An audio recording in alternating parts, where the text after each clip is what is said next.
দূর শহরে থাকা আত্মীয়দের সাথে ভিডিও কলে কথা বলছিলাম, ছেলে পাশে এসে বলল, হ্যালো আন্টি, আমি আপনার ভাগ্নির স্বামী। কাজিন বোনের সাথে অনেকদিন কথা হয় না। আজ ভিডিও কল দিলাম। তার সাথে গল্প করছিলাম। হঠাৎ ছেলে এসে ক্যামেরায় মুখ দেখাল। কাজিন বোন বলল, একে? আমি বলতে যাচ্ছিলাম আমার ছেলে। ছেলে আগেই বলে দিল, আন্টি, আমি আপনার ভাগ্নির স্বামী গো। আমি অবাক হয়ে তাকালাম। কাজিন বোন খুশি হয়ে বলল, কবে বিয়ে হলো? আমাকে কিছু বলিসনি? আমি কিছু বলার আগে ছেলে বলল, আন্টি, সিক্রেটলি করেছি। আপনি দোয়া করবেন। কাজিন বোন বলল, মাশাল্লাহ, খুব সুন্দর জুটি।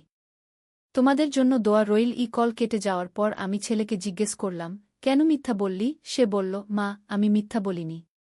আমি সত্যিই চাই তুমি আমার স্ত্রী হও। আমি বললাম, এখন সবাই ভুল বুঝবে। সে আমার হাত ধরে বলল, আমি চাই সবাই ভুল বুঝুক। তুমি আমাকে বিয়ে করো, সবার সামনে আমি তোমাকে স্ত্রী বলে পরিচয় দেব। ফোনে আরও কল আসতে লাগল।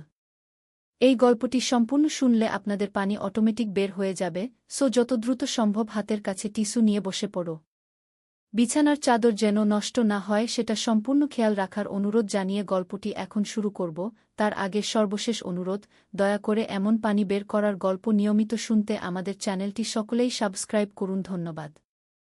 হ্যালো বন্ধুরা, আমার নাম ঋতিকা দাস। আমার বয়স ৩৯ বছর। আমার স্বামীর নাম সৌরভ দাস, বয়স ৫২ বছর। আমাদের ২ সন্তান, রাহুল আর প্রিয়া। রাহুল ২১ বছর বয়সী, ইউনিভার্সিটিতে পড়ে। প্রিয়া ১৪ বছর বয়সী, নবম শ্রেণীতে পড়ে। এই যে ঘটনাটার কথা বলছি সেটা গত মাসের কথা। আমার কাজিন বোন তানিয়া কানাডায় থাকে। তার সাথে প্রায় ২ বছর কথা হয়নি। হঠাৎ করে মনে পড়ল তাকে। ভাবলাম একটা ভিডিও কল দেই। সন্ধ্যার সময় কল দিলাম। তানিয়া খুশি হয়ে গেল আমাকে দেখে। বলল, আরে রীতি, কেমন আছিস? কতদিন পর কথা হচ্ছে। আমিও খুশি। বললাম, ভালো আছি বোন। তুই কেমন আছিস? কানাডায় কেমন লাগছে? আমরা গল্প করছিলাম। হঠাৎ রাহুল এসে আমার পাশে দাঁড়াল। ক্যামেরার সামনে মুখ নিয়ে এল। তানিয়া তাকে দেখে বলল, এ কে রে? তোর ছেলে? আমি বলতে যাচ্ছিলাম, হ্যাঁ, আমার ছেলে রাহুল। কিন্তু রাহুল আগেই বলে দিল, হ্যালো আন্টি, আমি রীতি আন্টির স্বামী। আপনার ভাগ্নির স্বামী গু। আমি তো হকচকিয়ে গেলাম। তাকালাম রাহুলের দিকে। সে হাসছে। তানিয়া খুশি হয়ে বলল, কি বলিস? কবে বিয়ে হলো? আমাকে তো কিছুই বলিসনি গি। আমি কিছু বলার আগেই রাহুল বলল, আন্টি, আমরা সিক্রেটলি বিয়ে করেছি। পারিবারিক কারণে। আপনি আমাদের জন্য দোয়া করবেন গু। তানিয়া আরও খুশি হল। বলল, মাশাল্লাহ, দেখতেও খুব ভালো জুটি। বয়সের পার্থক্যটা একদম পারফেক্ট। রীতি সত্যিই ভাগ্যবান। এত সুদর্শন স্বামী পেয়েছে গু। রাহুল বলল, ধন্যবাদ আন্টি। আমিও নিজেকে ভাগ্যবান মনে করি গি। কল শেষ হওয়ার পর আমি রাহুলকে বললাম, কেন এমন মিথ্যা বললি? এখন তানিয়া কি ভাববে? রাহুল আমার দিকে তাকিয়ে বলল, মা, আমি মিথ্যা বলিনি। আমি সত্যিই চাই তুমি আমার স্ত্রী হও। আমি তোমাকে ভালোবাসি। আমি অবাক হয়ে বললাম, কি বলছিস তুই? আমি তোর মা গু। রাহুল বলল, না মা, তুমি আমার মা নও। তুমি আমার সব কিছু। আমি চাই তুমি আমার স্ত্রী হও। আমি বুঝতে পারছিলাম না কি বলবো। বললাম, এখন সবাই ভুল বুঝবে। তানিয়া অন্যদের বলবে গু। রাহুল আমার হাত ধরে বলল, আমি চাই সবাই ভুল বুঝুক। তুমি আমাকে বিয়ে করো। সবার সামনে আমি তোমাকে স্ত্রী বলে পরিচয় দেব গু। ঠিক তখনই আমার ফোন বাজল। দেখি তানিয়ার মা, মানে আমার খালার কল। উঠলাম। খালা বলল, রীতি বেটা, তানিয়া তোর বিয়ের কথা বলেছে।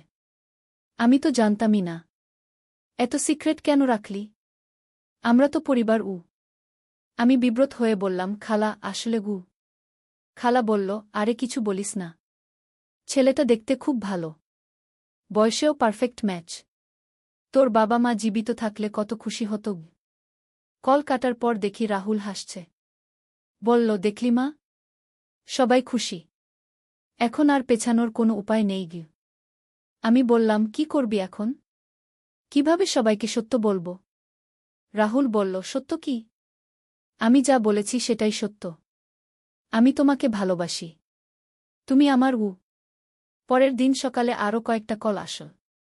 দূর দূরান্তের আত্মীয়রা সবাই আমার বিয়ের জন্য অভিনন্দন জানাচ্ছে। আমি বুঝতে পারছিলাম পরিস্থিতি আমার নিয়ন্ত্রণের বাইরে চলে গেছে। রাহুল স্কুল থেকে ফিরে এসে বলল, মা, আজ ক্লাসে সবাই আমার বিয়ের কথা জিজ্ঞেস করেছে গিউ। আমি বললাম, তুইও কি মিথ্যা বলেছিস? রাহুল বলল, হ্যাঁ, বলেছি আমার ভাই বিয়ে করেছে গিউ। সন্ধ্যায় আমার স্বামী সৌরভ অফিস থেকে ফিরে এসে বলল, রীতি, অফিসে সবাই বলছে রাহুলের বিয়ে হয়েছে। কি ব্যাপার? আমি সব খুলে বললাম। সৌরভ শুনে বলল, কি করেছে রাহুল? এখন কি করব? রাহুল এসে বলল, বাবা, আমি যা করেছি সেটা ঠিক করেছি। মা আমার প্রাণ, আমি তাকে ভালোবাসি। সৌরভ বলল, তুই কি বলছিস? রীতি তোর মা গু।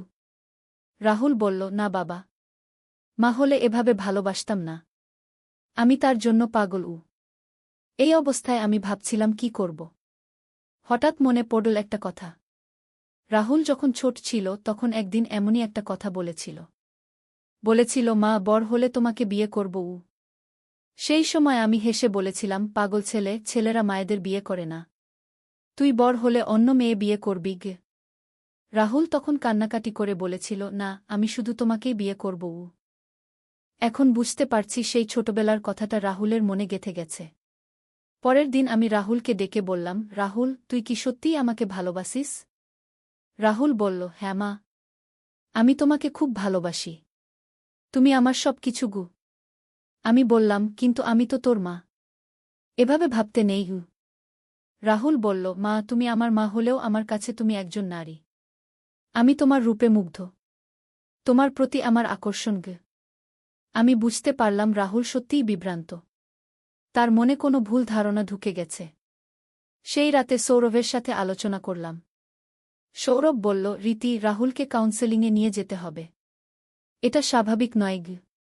আমি বললাম, কিন্তু এখন তো সমস্যা হলো সবাই জেনে গেছে রাহুলের বিয়ে হয়েছে গু। সৌরভ বলল, আমরা সবাইকে সত্য বলব। রাহুল মজা করেছে গি। পরের দিন সকালে যখন তানিয়াকে ফোন করলাম সত্য বলার জন্য, তখন সে বলল, রীতি, তুই কত ভাগ্যবান। এত সুদর্শন স্বামী পেয়েছিস। আমার তো মন চাইছে তোদের দেখতে যেতে গু।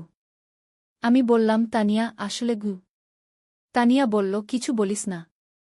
আমি জানি তুই লজ্জা পাচ্ছিস। কিন্তু ভালোবাসা তো লজ্জার কিছু নয়। তুই সত্যিই সুখী হবি গু। কল কেটে দিল তানিয়া। আমি ভাবছিলাম কিভাবে সবাইকে সত্য বলব। সেই সময় রাহুল এসে বলল, মা, আজ আমার বন্ধুরা আমাদের দেখতে আসবে গু। আমি বললাম, কি বলছিস? কেন আসবে? রাহুল বলল, আমি তাদের বলেছি আমার স্ত্রীর সাথে পরিচয় করিয়ে দেব গু। আমি রেগে বললাম, তুই কেন এসব করছিস? রাহুল বলল, মা, আমি চাই সবাই জানুক তুমি আমার। আমি গর্বিত তোমাকে নিয়ে গি। দুপুরে রাহুলের 3জন বন্ধু এল। তারা আমাকে দেখে বলল, ভাবি, আপনি দেখতে অনেক সুন্দর। রাহুল ভাগ্যবান। আমি বিব্রত হচ্ছিলাম। কিছু বলতে পারছিলাম না। একজন বন্ধু বলল, ভাবি, আপনার বয়স কত? রাহুল বলল, 19। আমার চেয়ে 2 বছরের ছোট। আমি মনে মনে ভাবলাম, রাহুল কি বলছে? আমার বয়স 39, সে বলছে 19। আরেক বন্ধু বলল, ভাবি, আপনি দেখতে অনেক বেশি ম্যাচিউর লাগছেন গু। রাহুল বলল, বাবা, মা হলেও আমি তাকে একজন নারী হিসেবে দেখি। আমার তার প্রতি রোমান্টিক ভালোবাসা গু। সৌরভ আরও রেগে গেল। বলল, এটা কি বলছিস তুই? এটা স্বাভাবিক নয় গু। রাহুল বলল, বাবা, ভালোবাসা স্বাভাবিক। আমি মাকে ভালোবাসি। আমি দেখছিলাম পরিস্থিতি আরও খারাপ হচ্ছে। রাহুল তার কথায় অটুট। পরের দিন সকালে আমি রাহুলের সাথে একা কথা বললাম, রাহুল, তুই কি সত্যিই মনে করিস আমি তোর স্ত্রী? রাহুল বলল, হ্যাঁ মা, তুমি আমার স্ত্রী। আমি তোমাকে ভালোবাসি। আমি বললাম, কিন্তু আমি তো তোর বাবার স্ত্রী গো। রাহুল বলল, তুমি বাবারও স্ত্রী, আমারও স্ত্রী। দুইজনেরই। আমি অবাক হলাম। বললাম, এটা কি ধরনের কথা? রাহুল বলল, মা, আমি জানি এটা একটু অদ্ভুত। কিন্তু আমি তোমাকে ছাড়া থাকতে পারি না গি। আমি বুঝতে পারলাম রাহুল মানসিকভাবে সমস্যায় আছে। তার সাহায্য দরকার। সেই দিন আমি একজন সাইকোলজিস্টের কাছে গেলাম। তাকে সব বললাম। ডাক্তার বলল এটা অয়েডিপাস কমপ্লেক্স। ছেলেদের মাঝে মাঝে হয়। চিকিৎসা করালে ঠিক হবে গু।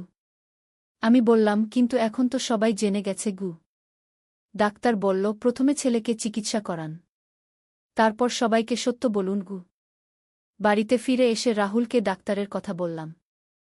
রাহুল বলল মা আমার কোনো চিকিৎসার দরকার নেই, আমি সুস্থ, আমি তোমাকে ভালোবাসি উ। আমি বোঝানোর চেষ্টা করলাম, কিন্তু রাহুল কিছুতেই মানে না। সন্ধ্যায় আবার তানিয়ার কল এল। সে বলল রীতি আমি তোর জন্য একটা সারপ্রাইজ পাঠিয়েছি গু। আমি বললাম কি সারপ্রাইজ? পরের দিন শাড়ি এসে পৌঁছাল, খুব সুন্দর লাল রঙের বেনারসি শাড়ি। রাহুল দেখে বলল মা কি সুন্দর শাড়ি, তুমি এটা পরে আমার সাথে একটা ছবি তোলো উ। আমি বললাম কেন? রাহুল বলল তানিয়া আন্টিকে পাঠাব, উনি দেখবেন আমরা কত খুশি গিয়ে। আমি রাজি হলাম না, কিন্তু রাহুল জোর করল। শেষে আমি শাড়িটা পরলাম। রাহুল তার ভালো জামাকাপড় পরে আমার পাশে এল। ছবি তুল। ছবিতে দেখাচ্ছিল যেন আমরা সত্যিই নবদম্পতি। রাহুল ছবিটা তানিয়াকে পাঠিয়ে দিল। তানিয়া দেখে খুশি হয়ে কল দিল। বলল রীতি তোরা দেখতে কি সুন্দর লাগছ, সত্যিই পারফেক্ট কাপল গ। রাহুল ফোন নিয়ে বলল ধন্যবাদ আন্টি, আমরা খুব খুশি গু। তানিয়া বলল রাহুল তুমি রীতিকে খুব ভালোবাসো মনে হচ্ছে গি। রাহুল বলল হ্যাঁ আন্টি, আমি রীতিকে প্রাণের চেয়েও বেশি ভালোবাসি গু। কল শেষ হওয়ার পর আমি রাহুলকে বললাম তুই কেন এসব করছিস? রাহুল বলল মা আমি তোমাকে ভালোবাসি, সবাইকে জানাতে চাই উ। আমি বললাম কিন্তু এটা ভুল গু। রাহুল বলল মা ভালোবাসা কখনো ভুল হয় না গি। সেই রাতে সৌরভ বলল রীতি আমরা রাহুলকে জোর করে ডাক্তারের কাছে নিয়ে যাব। আমি বললাম কিন্তু সে যেতে চাইছে না গি। সৌরভ বলল তাহলে আমরা কি করব? এভাবে চলতে পারে না গি। পরের দিন সকালে আমার ফোনে আরও অনেকের কল আসল। সবাই আমার বিয়ের জন্য অভিনন্দন জানাচ্ছে। আমার চাচি বলল রীতি বেটা তোর বিয়ের খবর শুনে খুব খুশি হয়েছি, ছেলেটা দেখতে কত সুন্দর গু। আমি বললাম চাচি আসলে গি। চাচি বলল আরে কিছু বলিস না, আমি জানি তুই লজ্জা পাচ্ছিস, কিন্তু এতে লজ্জার কিছু নেই, তুই ভাগ্যবান গ। আমার মামা ফোন করে বলল রীতি তোর বিয়ের জন্য একটা গহনা পাঠাচ্ছি গু।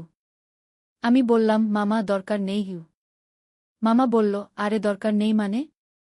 তুই আমার ভাগ্নি, তোর খুশির দিনে আমি গিফট দেব না? এভাবে একের পর এক কল আসতে লাগল। সবাই গিফট পাঠানোর কথা বলছে। রাহুল খুশি হয়ে বলল দেখলি মা, সবাই কত খুশি, সবাই আমাদের ভালোবাসে গু। আমি বললাম কিন্তু এটা তো মিথ্যা গু। রাহুল বলল মা এটা মিথ্যা নয়, আমি তোমাকে সত্যিই ভালোবাসি উ। দুপুরে রাহুল বলল মা আজ আমার ইউনিভার্সিটির বন্ধুরা আমাদের দেখতে আসবে গু। আমি বললাম কেন? রাহুল বলল তারা আমার স্ত্রীকে দেখতে চায় উ। আমি বললাম আমি তাদের সাথে দেখা করব না গি। রাহুল বলল মা প্লিজ, তুমি না গেলে তারা সন্দেহ করবে গে। শেষে আমি রাজি হলাম। বিকেলে রাহুলের ৫ জন বন্ধু এল। তারা আমাকে দেখে বলল ভাবি আপনি দেখতে অনেক সুন্দর। রাহুল আমাদের আপনার কত প্রশংসা করে কি। আমি হাসি দিয়ে বললাম ধন্যবাদ গ। একজন বলল ভাবি আপনি কোন কলেজে পড়েন? রাহুল বলল ও এখন পড়াশোনা বন্ধ রেখেছে, বিয়ের পর ঘর সামলাচ্ছে গু। আরেকজন বলল ভাবি আপনার বাবা মা কি করেন? আমি অসুবিধায় পড়লাম। রাহুল বলল ওর বাবা মা নেই, এতিম ঘ। আমি মনে মনে ভাবলাম রাহুল কি বলছে, আমার বাবা মা তো জীবিত আছেন। বন্ধুরা চলে যাওয়ার পর আমি রাহুলকে বললাম তুই কেন বললি আমার বাবা মা নেই?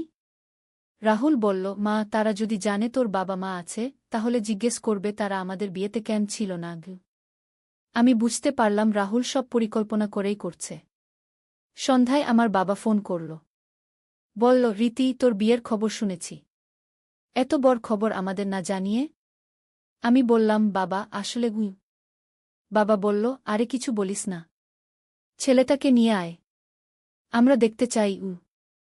রাহুল ফোন নিয়ে বলল নানু আমি রাহুল, আপনার জামাই উ। বাবা খুশি হয়ে বলল আরে রাহুল, কেমন আছিস বাবা, কবে আসবি? রাহুল বলল, নানু আমরা শীঘ্রই আসব। কল শেষে আমি রাহুলকে বললাম, এখন কি করবি? তোর নানুর কাছে কিভাবে যাবি?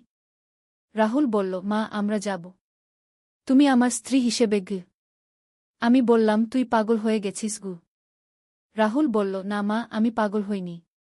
আমি তোমাকে ভালোবাসি উ।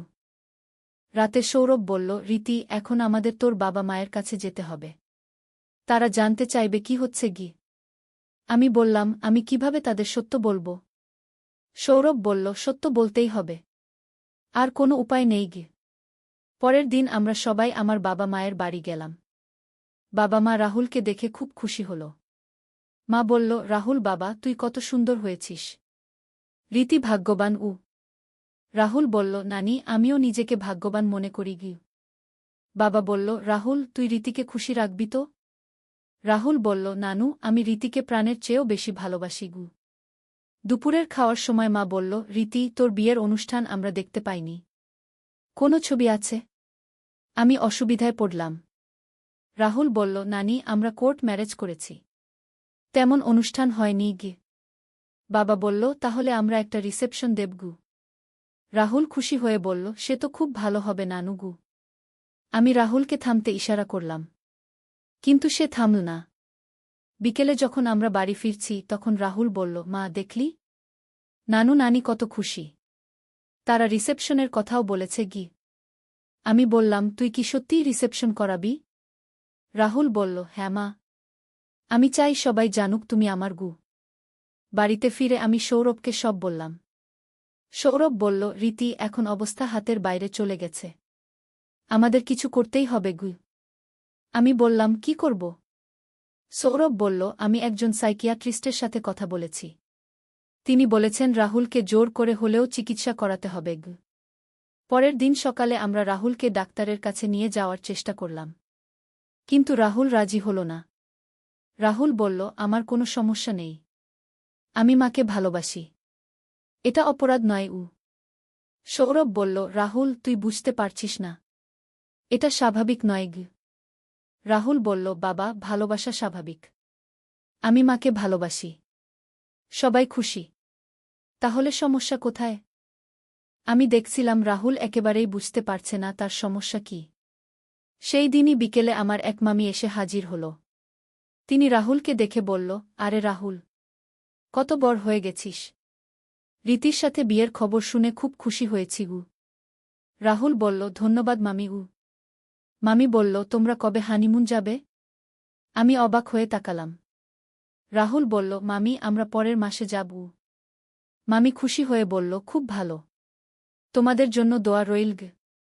মামি চলে যাওয়ার পর আমি রাহুলকে বললাম, তুই হানিমুনের কথা কেন বললি? রাহুল বলল, মা আমি চাই আমরা দুজনে কোথাও যাই। একসাথে সময় কাটাই উ। আমি বললাম, তুই কি ভাবছিস? রাহুল বলল, মা আমি ভাবছি আমরা স্বামী স্ত্রীর মতো জীবন কাটাব। আমি শুনে আরও অবাক হলাম। বুঝতে পারলাম রাহুল সত্যিই মানসিকভাবে অসুস্থ। সেই রাতে আমি সৌরভের সাথে আলোচনা করলাম। সৌরভ বলল, রীতি কাল আমি রাহুলকে জোর করে হলেও ডাক্তারের কাছে নিয়ে যাব।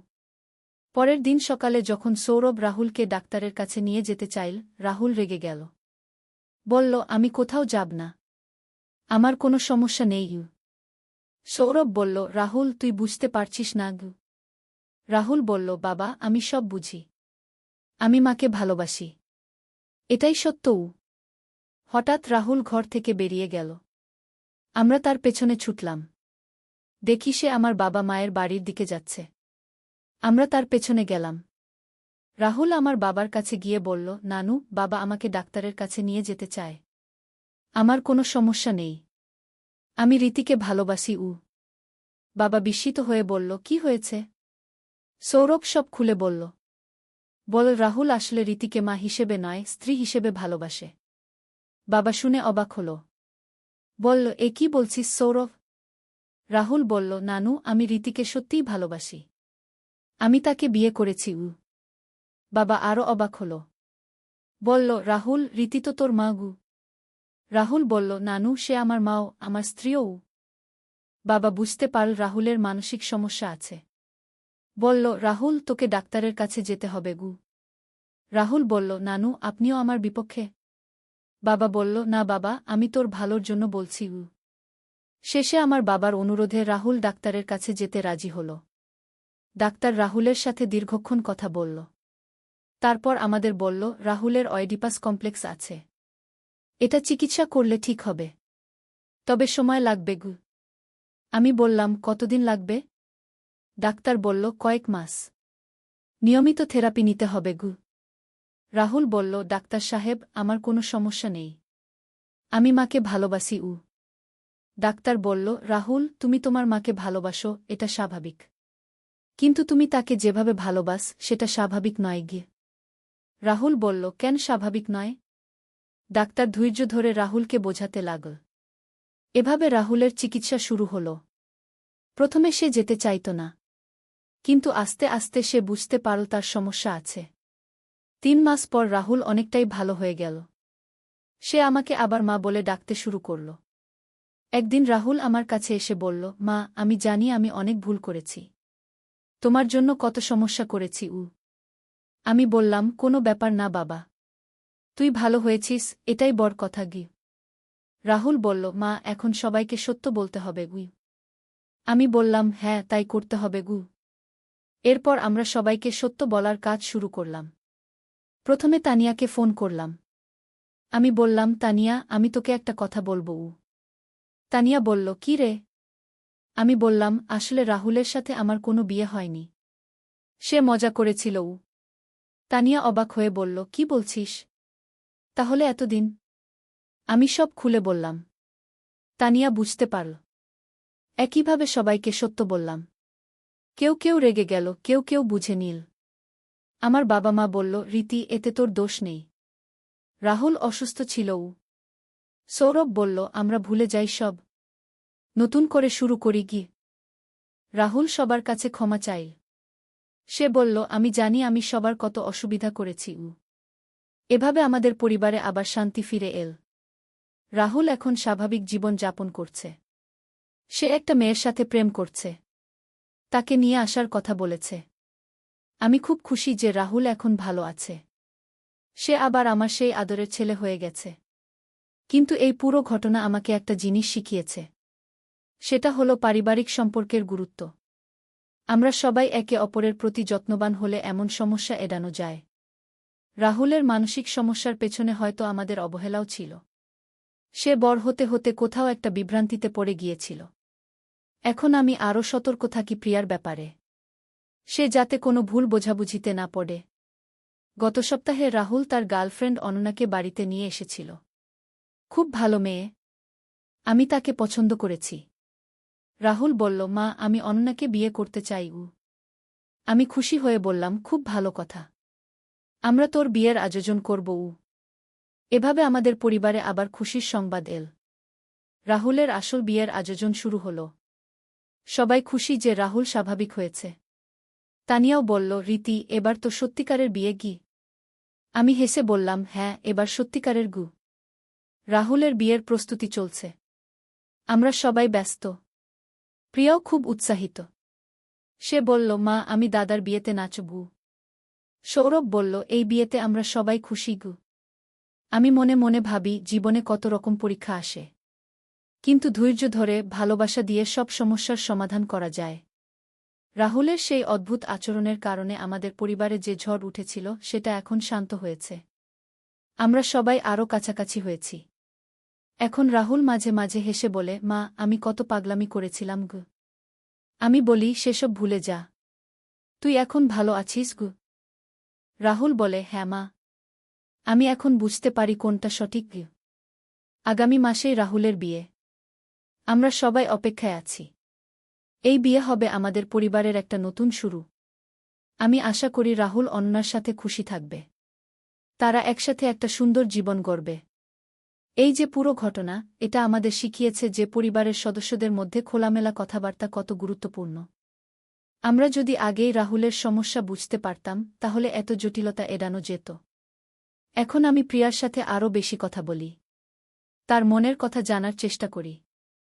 সে যাতে কোনো সমস্যায় পড়লে আমাদের কাছে আসতে পারে। সৌরভও বলল, রীতি, আমরা রাহুলের ব্যাপারে যথেষ্ট সচেতন ছিলাম না। আমি বললাম, এখন আমরা সবাই সচেতন। ভবিষ্যতে এমন কিছু হবে না গি। আজ রাহুল অন্নাকে নিয়ে শপিংয়ে গেছে বিয়ের জন্য জিনিসপত্র কিনতে। আমি বাড়িতে বসে ভাবছিলাম এই পুরো ঘটনার কথা। কত অদ্ভুত একটা সময় গিয়েছে। রাহুল যখন আমাকে তার স্ত্রী বলে পরিচয় দিচ্ছিল তখন আমি কি করব বুঝতে পারছিলাম না। কিন্তু এখন সব ঠিক হয়ে গেছে। প্রিয়া স্কুল থেকে ফিরে এসে বলল, মা, আমার বন্ধুরা দাদার বিয়ের কথা জানতে চাইছে গু। আমি বললাম, তুই তাদের বল দাদার পরের মাসে বিয়ে গু। প্রিয়া বলল, মা, তারা জানতে চাইছে দাদা কি তোমাকে বিয়ে করেছিল। আমি হেসে বললাম, না বাবা, দাদা মজা করেছিল। এখন সত্যিকারের বিয়ে করবে গু। প্রিয়া বলল, ও আচ্ছা। আমি তো কনফিউজড হয়ে গিয়েছিলাম গু।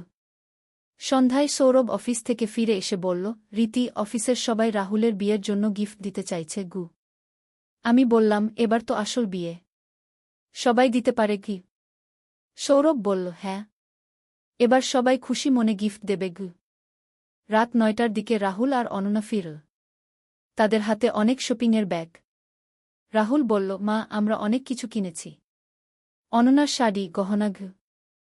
অনন্যা লজ্জা পেয়ে বলল, আন্টি, রাহুল আমাকে অনেক কিছু কিনে দিয়েছে গু।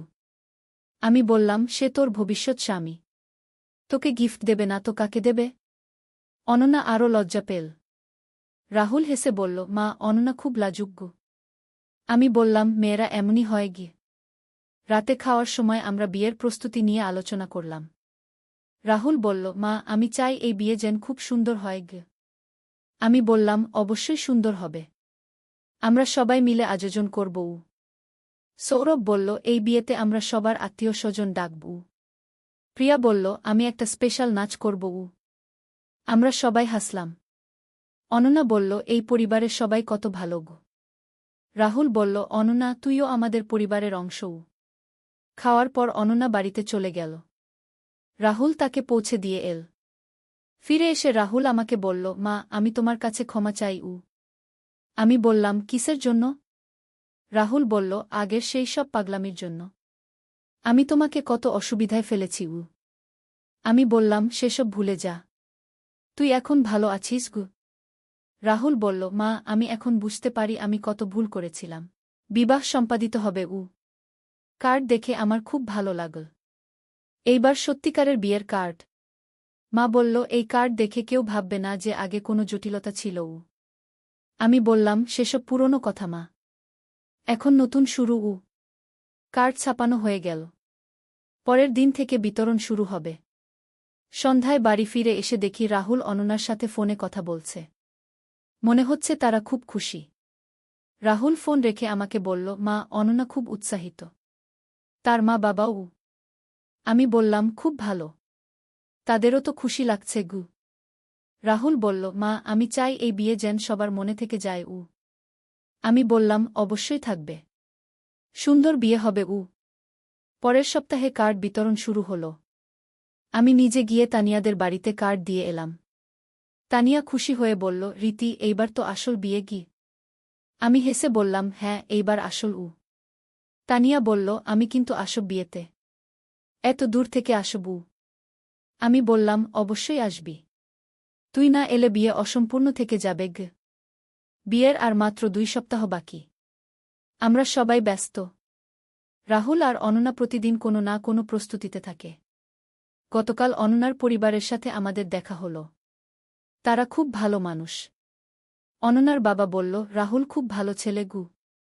আমি বললাম, অনন্যাও খুব ভালো মেয়ে কি।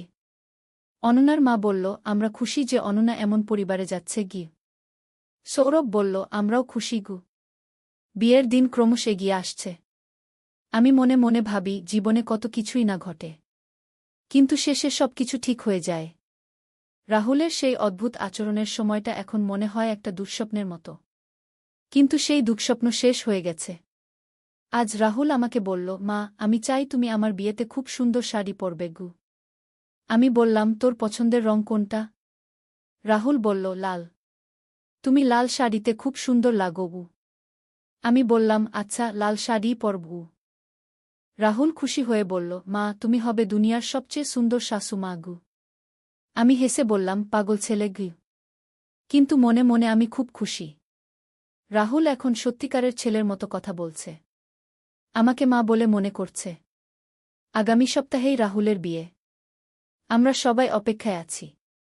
প্রিয়াও খুব উৎসাহিত। সে তার নাচের প্র্যাকটিস করছে প্রতিদিন। সৌরভ বলল, রীতি, এই বিয়ে আমাদের পরিবারের জন্য একটা নতুন শুরু। আমি বললাম, হ্যাঁ, একদম নতুন শুরু। রাহুল এখন অনন্যার সাথে তাদের ভবিষ্যৎ পরিকল্পনা নিয়ে ব্যস্ত। তারা বিয়ের পর একসাথে একটা ছোট ফ্ল্যাট ভাড়া নেবে। আমি বললাম, রাহুল, তুমি চাইলে এই বাড়িতেও থাকতে পারো। রাহুল বলল, না মা, আমরা আলাদা থাকব। তবে কাছেই থাকব। রোজ আসব তোমাদের দেখতে। আমি বললাম, খুব ভালো কথা। এভাবে আমাদের পরিবারে শান্তি ফিরে এসেছে। রাহুলের সেই অদ্ভুত সময়টা এখন অতীত। আমরা সবাই এগিয়ে চলেছি নতুন ভবিষ্যতের দিকে। আমি আশা করি রাহুল অনন্যার সাথে খুব সুখী হবে। তারা একসাথে একটা সুন্দর সংসার গড়বে। আর আমি হব একজন খুশি শাশুমা। এই গল্পটা আমার জীবনের একটা অদ্ভুত অধ্যায়। কিন্তু এই অধ্যায় থেকে আমি অনেক কিছু শিখেছি। শিখেছি যে পারিবারিক সম্পর্কের গুরুত্ব কত বেশি। আর শিখেছি যে ধৈর্য আর ভালোবাসা দিয়ে সব সমস্যার সমাধান হয়। রাহুলের বিয়ের পর আমি নিশ্চিত যে আমাদের পরিবারে আরও খুশির দিন আসবে। হয়তো শীঘ্রই রাহুল আর অনন্যার সন্তান হবে। আমি হব দাদি। এই ভেবে আমার মন খুশি হয়ে যায়। জীবনে যত সমস্যাই আসুক, শেষে ভালোবাসাই জয়ী হয়। আজ রাতে যখন আমি শুতে যাব, তখন আমি শান্তিতে ঘুমাতে পারব। কারণ আমি জানি আমার পরিবার এখন ভালো আছে। রাহুল সুস্থ আছে। আর আমরা সবাই একসাথে আছি। এই গল্পের এখানেই শেষ। একটা অদ্ভুত শুরু, জটিল মাঝামাঝি, কিন্তু সুন্দর সমাপ্তি। জীবনও অনেকটা এমনই। আমরা জানি না কখন কি ঘটবে। কিন্তু ধৈর্য আর ভালোবাসা থাকলে সবকিছু ঠিক হয়ে যায়।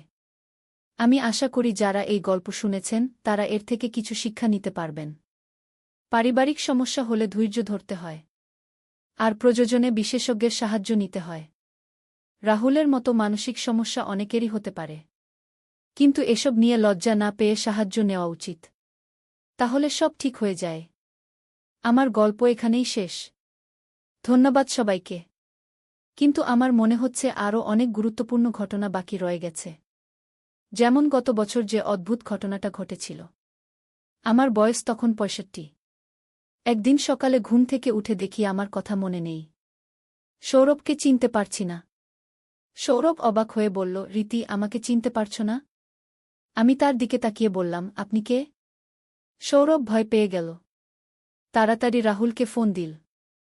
রাহুল দৌড়ে এসে বলল, মা, আমি রাহুল। তোমার ছেলে আমি বললাম, আমার কোনো ছেলে নেই। ডাক্তার দেখানোর পর জানা গেল আমার মেমরি লস হয়েছে। চিকিৎসা করলে ঠিক হবে। কিন্তু সেই কয়েকদিন আমাদের পরিবারের জন্য খুব কঠিন ছিল। ঋতিক এসে বলল, দাদি, আমি তোমার নাতি ঋতিক। আমি তার দিকে তাকিয়ে বললাম, তুমি কে? ঋতিক কেঁদে ফেল। বলল, দাদি, তুমি আমাকে চিনতে পারছ না? আমি বললাম, আমি তোমাকে চিনি না। সেই দৃশ্য দেখে সবার চোখে পানি এসে গেল। ডাক্তার বলল, ধৈর্য ধরুন। আস্তে আস্তে সব মনে পড়বে। পরিবারের সবাই আমার সেবা করতে লাগল। প্রতিদিন আমাকে পুরনো ছবি দেখাত। গল্প বলত। প্রিয়া এসে বলল, মা, আমি তোমার মেয়ে প্রিয়া। আমি বললাম, আমার কোনো মেয়ে নেই।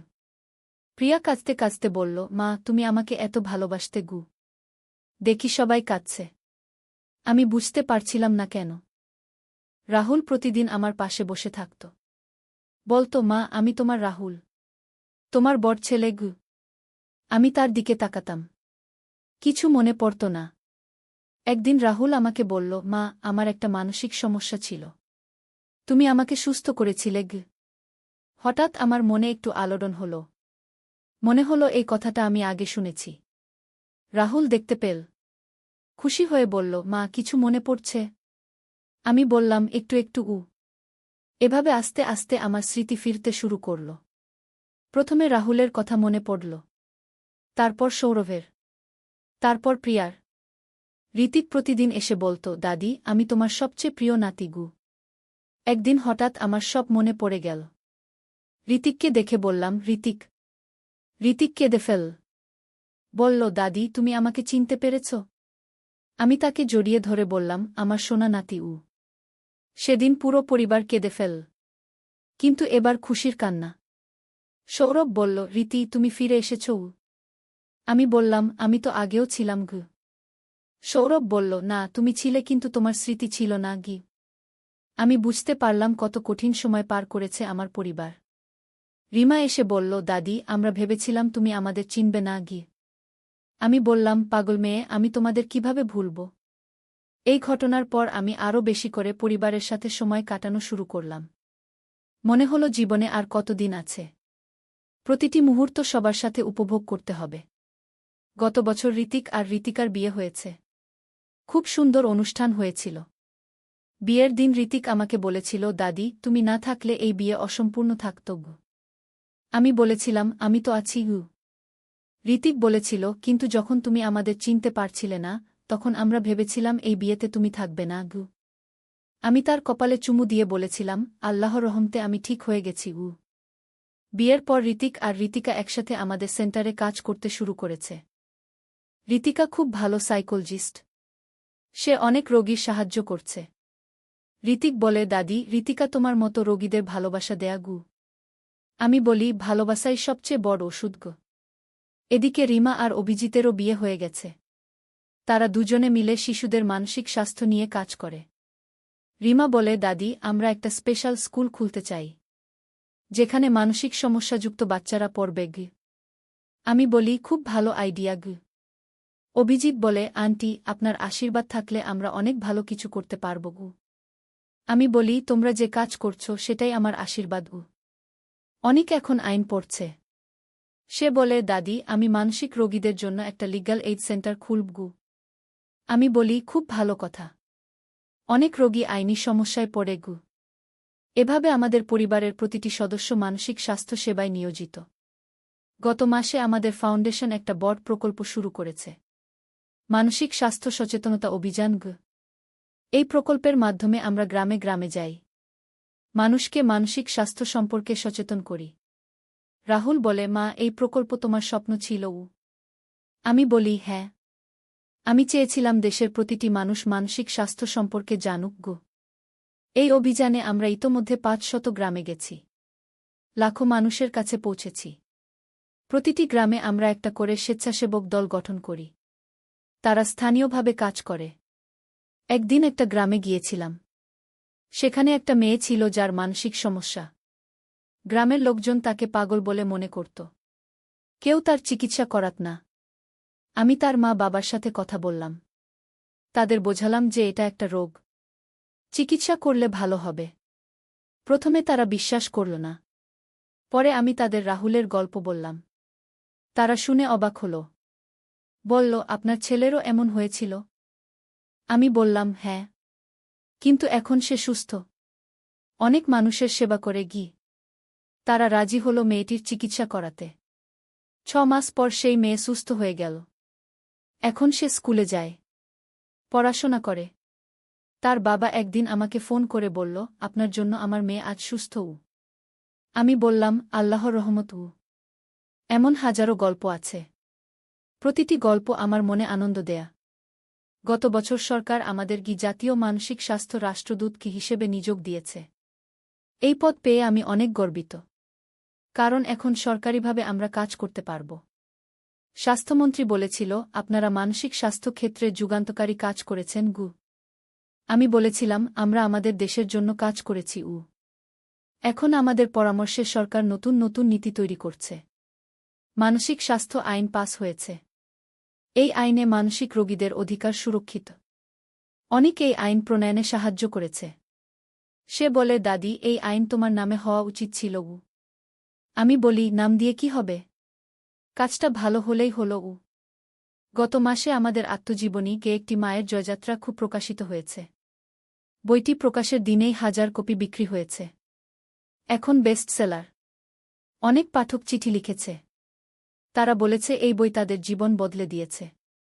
একজন পাঠক লিখেছে, আপনার বই পড়ে আমি আমার ছেলেকে ডাক্তারের কাছে নিয়ে গেছি। এখন সে ভালো আছে গি। এমন হাজারো চিঠি আসে। প্রতিটি চিঠি আমার মনে আনন্দ দেয়া। প্রকাশক বলেছে এই বই বিদেশেও অনুবাদ হবে গু। আমি বলেছি, যত বেশি মানুষ পড়বে তত বেশি উপকার। এখন আমাদের বইয়ের রয়্যালটি থেকে যে টাকা আসে সেটা সব দাতব্য কাজে খরচ করি। গত বছর এই টাকা দিয়ে আমরা 10টি নতুন সেন্টার খুলেছি। ঋতিক বলে, দাদি, তোমার বই থেকে যে টাকা আসছে তা দিয়ে অনেক মানুষের উপকার হচ্ছে গিয়ে। আমি বলি, এটাই আমার স্বপ্ন ছিল। এখন আমাদের সেন্টার দেশের প্রতিটি জেলায় আছে। বিদেশেও কয়েকটি খোলা হয়েছে। আমেরিকায় একটি, কানাডায় একটি, ইংল্যান্ডে 2টি। প্রবাসী বাংলাদেশিরা এসব সেন্টার চালা। তানিয়া কানাডার সেন্টারের দায়িত্বে আছে। সে বলে, রীতি, তোর স্বপ্ন এখন বিশ্বব্যাপী গু। আমি বলি, আল্লাহর ইচ্ছা গু। গত মাসে ইউনিসেফ আমাদের একটা পুরস্কার দিয়েছে শিশু মানসিক স্বাস্থ্যে অবদানের জন্য। এই পুরস্কার নিউ ইয়র্কে গিয়ে নিয়ে এসেছি। সেখানে বিশ্বের বিভিন্ন দেশের প্রতিনিধি ছিল। আমি বলেছিলাম, এই পুরস্কার শুধু আমাদের নয়, এটা বাংলাদেশের।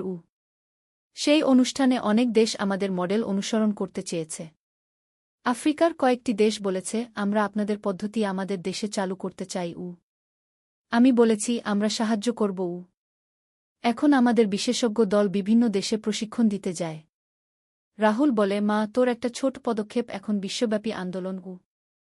আমি বলি, আল্লাহ যখন কোনো কাজে বরকত দেন তখন সেটা এভাবেই ছড়িয়ে যায়। আজকাল আমি বেশিরভাগ সময় বাড়িতে থাকি, লেখালেখি করি, নাতি নাতনিদের সাথে খেলি। ঋতিকার একটি সন্তান হয়েছে, ছেলে। নাম রেখেছে রাহুল, তার দাদার নামে। আমি এখন পরদাদি। কি আনন্দের কথা! ছোট্ট রাহুল আমাকে দেখলেই হাসে। আমি তাকে কোলে নিয়ে ঘণ্টার পর ঘণ্টা বসে থাকি। ঋতিক বলে, দাদি, তুমি ছোট রাহুলকে নিয়ে আমার চেয়েও বেশি সময় কাটাও। আমি হেসে বলি, সে তো ছোট, তার বেশি যত্ন লাগে গু। রিমারও একটি মেয়ে হয়েছে, নাম ঋতিকা, আমার নামে। আমি খুশি যে আমার নাম পরবর্তী প্রজন্মে চলে যাচ্ছে। অনিক এখন আইন পাস করেছে। সে বলে, দাদি, আমি এখন মানসিক রোগীদের জন্য আইনি সেবা শুরু করব গু। আমি বলি, খুব ভালো। অনেক রোগী আইনি সমস্যায় পড়ে গু। এভাবে আমাদের পরিবারের পরবর্তী প্রজন্ম আমাদের কাজ এগিয়ে নিয়ে যাচ্ছে। আমি মাঝে মাঝে ভাবি, আল্লাহ আমার জীবনে কি সুন্দর পরিকল্পনা করেছিলেন। প্রথমে রাহুলের সমস্যা এল, সেটা সমাধান করতে গিয়ে আমরা অনেক কিছু শিখলাম। তারপর সেই অভিজ্ঞতা দিয়ে অন্যদের সাহায্য করতে শুরু করলাম। আজ লাখো মানুষের জীবনে আমাদের ছোঁয়া পৌঁছেছে। এটা ভাবতেই গর্ব হয়। কিন্তু আমি কখনো ভুলি না যে এই সব কিছুর মূলে আছে পরিবারের ভালোবাসা। সৌরভ বলে, রীতি, আমাদের ভালোবাসা এত মানুষের কাজে লেগেছে গিউ। আমি বলি, ভালোবাসা কখনো শেষ হয় না, দিলে আরও বাড়ে। আজ আমার বয়স 70, সৌরভের 73। আমরা দুজনেই এখনো সুস্থ। ডাক্তার বলেছে আপনাদের বয়সে এত সুস্থ থাকা বিরল। আমি বলি, মনটা খুশি থাকলে শরীরও ভালো থাকে গু। আমাদের মন খুশি কারণ আমরা জানি আমাদের জীবন অর্থবহ হয়েছে। গত সপ্তাহে আমাদের সেন্টারে একজন বয়স্ক ব্যক্তি এসেছিল। তার নাতি নাতনিদের মানসিক সমস্যা। তিনি বলল, আমি আপনাদের মতো হতে চাই। আমার পরিবারের সমস্যা সমাধান করতে চাই। আমি তাকে বললাম, ভালোবাসা আর ধৈর্য থাকলে সব সমস্যার সমাধান আছে। তিনি আমাদের পরামর্শ মেনে চলেছেন। এখন তার পরিবার ভালো আছে। এভাবে প্রতিদিন নতুন নতুন পরিবার আমাদের কাছে আসে। প্রতিটি পরিবারের গল্প আলাদা, কিন্তু সমাধান একটাই, ভালোবাসা। আমি এখন একটি নতুন বই লিখছি, নাম খুব ভালোবাসার শক্তিগু। এই বইতে আমি লিখব কিভাবে ভালোবাসা দিয়ে যে কোনো সমস্যার সমাধান করা যায়। প্রিয়া বলে, মা, তোমার এই বই হবে তোমার জীবনের সেরা কাজ গো। আমি বলি, আমার সেরা কাজ হলো তোমাদের বট করা। আমার এই দীর্ঘ জীবনে আমি যা কিছু করেছি তার মধ্যে সবচেয়ে বড় অর্জন হলো আমার পরিবার। রাহুল, প্রিয়া, তাদের সন্তানরা, নাতি নাতনিরা, এরাই আমার আসল সম্পদ। বাকি সব পুরস্কার, সম্মান, খ্যাতি, এগুলো বোনাস। আমি আল্লাহর কাছে কৃতজ্ঞ যে তিনি আমাকে এত সুন্দর একটা জীবন দিয়েছেন। আমার গল্প এখানেই শেষ করব, কিন্তু আমাদের পরিবারের গল্প চলতেই থাকবে। পরবর্তী প্রজন্ম এই গল্পকে আরও এগিয়ে নিয়ে যাবে। যারা এই গল্প শুনেছেন, আমি আশা করি তারা কিছু শিখেছেন। মনে রাখবেন, জীবনে যত সমস্যাই আসুক, ভালোবাসা দিয়ে সব সমাধান করা যায়। পরিবারের বন্ধন যতই মজবুত হোক, ততই ভালো। আল্লাহ সবাইকে সুখী পরিবার দিন, সুস্থ রাখুন। আমিন। এই হলো আমার জীবনের গল্প। ধন্যবাদ সবাইকে। কিন্তু এরপরেও আরও অনেক কিছু ঘটেছে আমাদের পরিবারে। রাহুলের বিয়ের পর যে ঘটনাগুলো ঘটল সেগুলোও বেশ মজার।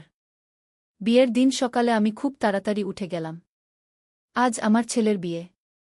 মন ভরে আছে আনন্দে। রাহুল এসে বলল, মা, আজ আমার খুব ভালো লাগছে। আমি সত্যিকারের বিয়ে করছি। আমি তার কপালে হাত রেখে দোয়া করলাম। বললাম, তুই খুব সুখী হবি বাবাগু। বিয়ের অনুষ্ঠান খুব সুন্দর হল। তানিয়া কানাডা থেকে এসেছিল। সে বলল, রীতি, এবার তো আসল বিয়ে দেখলাম গু। আমি হেসে বললাম, হ্যাঁ, এবার আসল। অনুষ্ঠানে সবাই খুব খুশি ছিল। প্রিয়ার নাচ দেখে সবাই তারিফ করল। রাহুল আর অননাকে দেখতে খুব সুন্দর লাগছিল। বিয়ের পর রাহুল আর অননা তাদের নতুন বাড়িতে চলে গেল। আমাদের বাড়িটা একটু খালি খালি লাগতে লাগল। প্রিয়া বলল, মা, দাদা নেই বলে বাড়িটা অন্যরকম লাগছে গু। আমি বললাম, সে তো কাছেই আছে। রোজই আসবে গু। সত্যিই রাহুল প্রতিদিন বিকেলে আসত আমাদের দেখতে। কখনো একা, কখনো অননাকে নিয়ে। বিয়ের ৩ মাস পর একদিন রাহুল এসে বলল, মা, তোমাকে একটা সুখবর দিতে এসেছি। আমি বললাম, কি সুখবর? রাহুল লজ্জা পেয়ে বলল, অননা প্রেগন্যান্ট। আমি খুশিতে লাফিয়ে উঠলাম। বললাম, সত্যি? আমি দাদি হব? রাহুল বলল, হ্যাঁ মা, তুমি দাদি হবে গু। সৌরভও খুব খুশি হল। বলল, এ তো দারুণ খবর। প্রিয়া বলল, আমি খালা হব। কি মজা! আমরা সবাই অননাকে নিয়ে খুব যত্ন করতে লাগলাম। আমি প্রতিদিন তাদের বাড়ি যেতাম অননার খোঁজ নিতে। ৯ মাস পর অননার একটি সুন্দর ছেলে হল।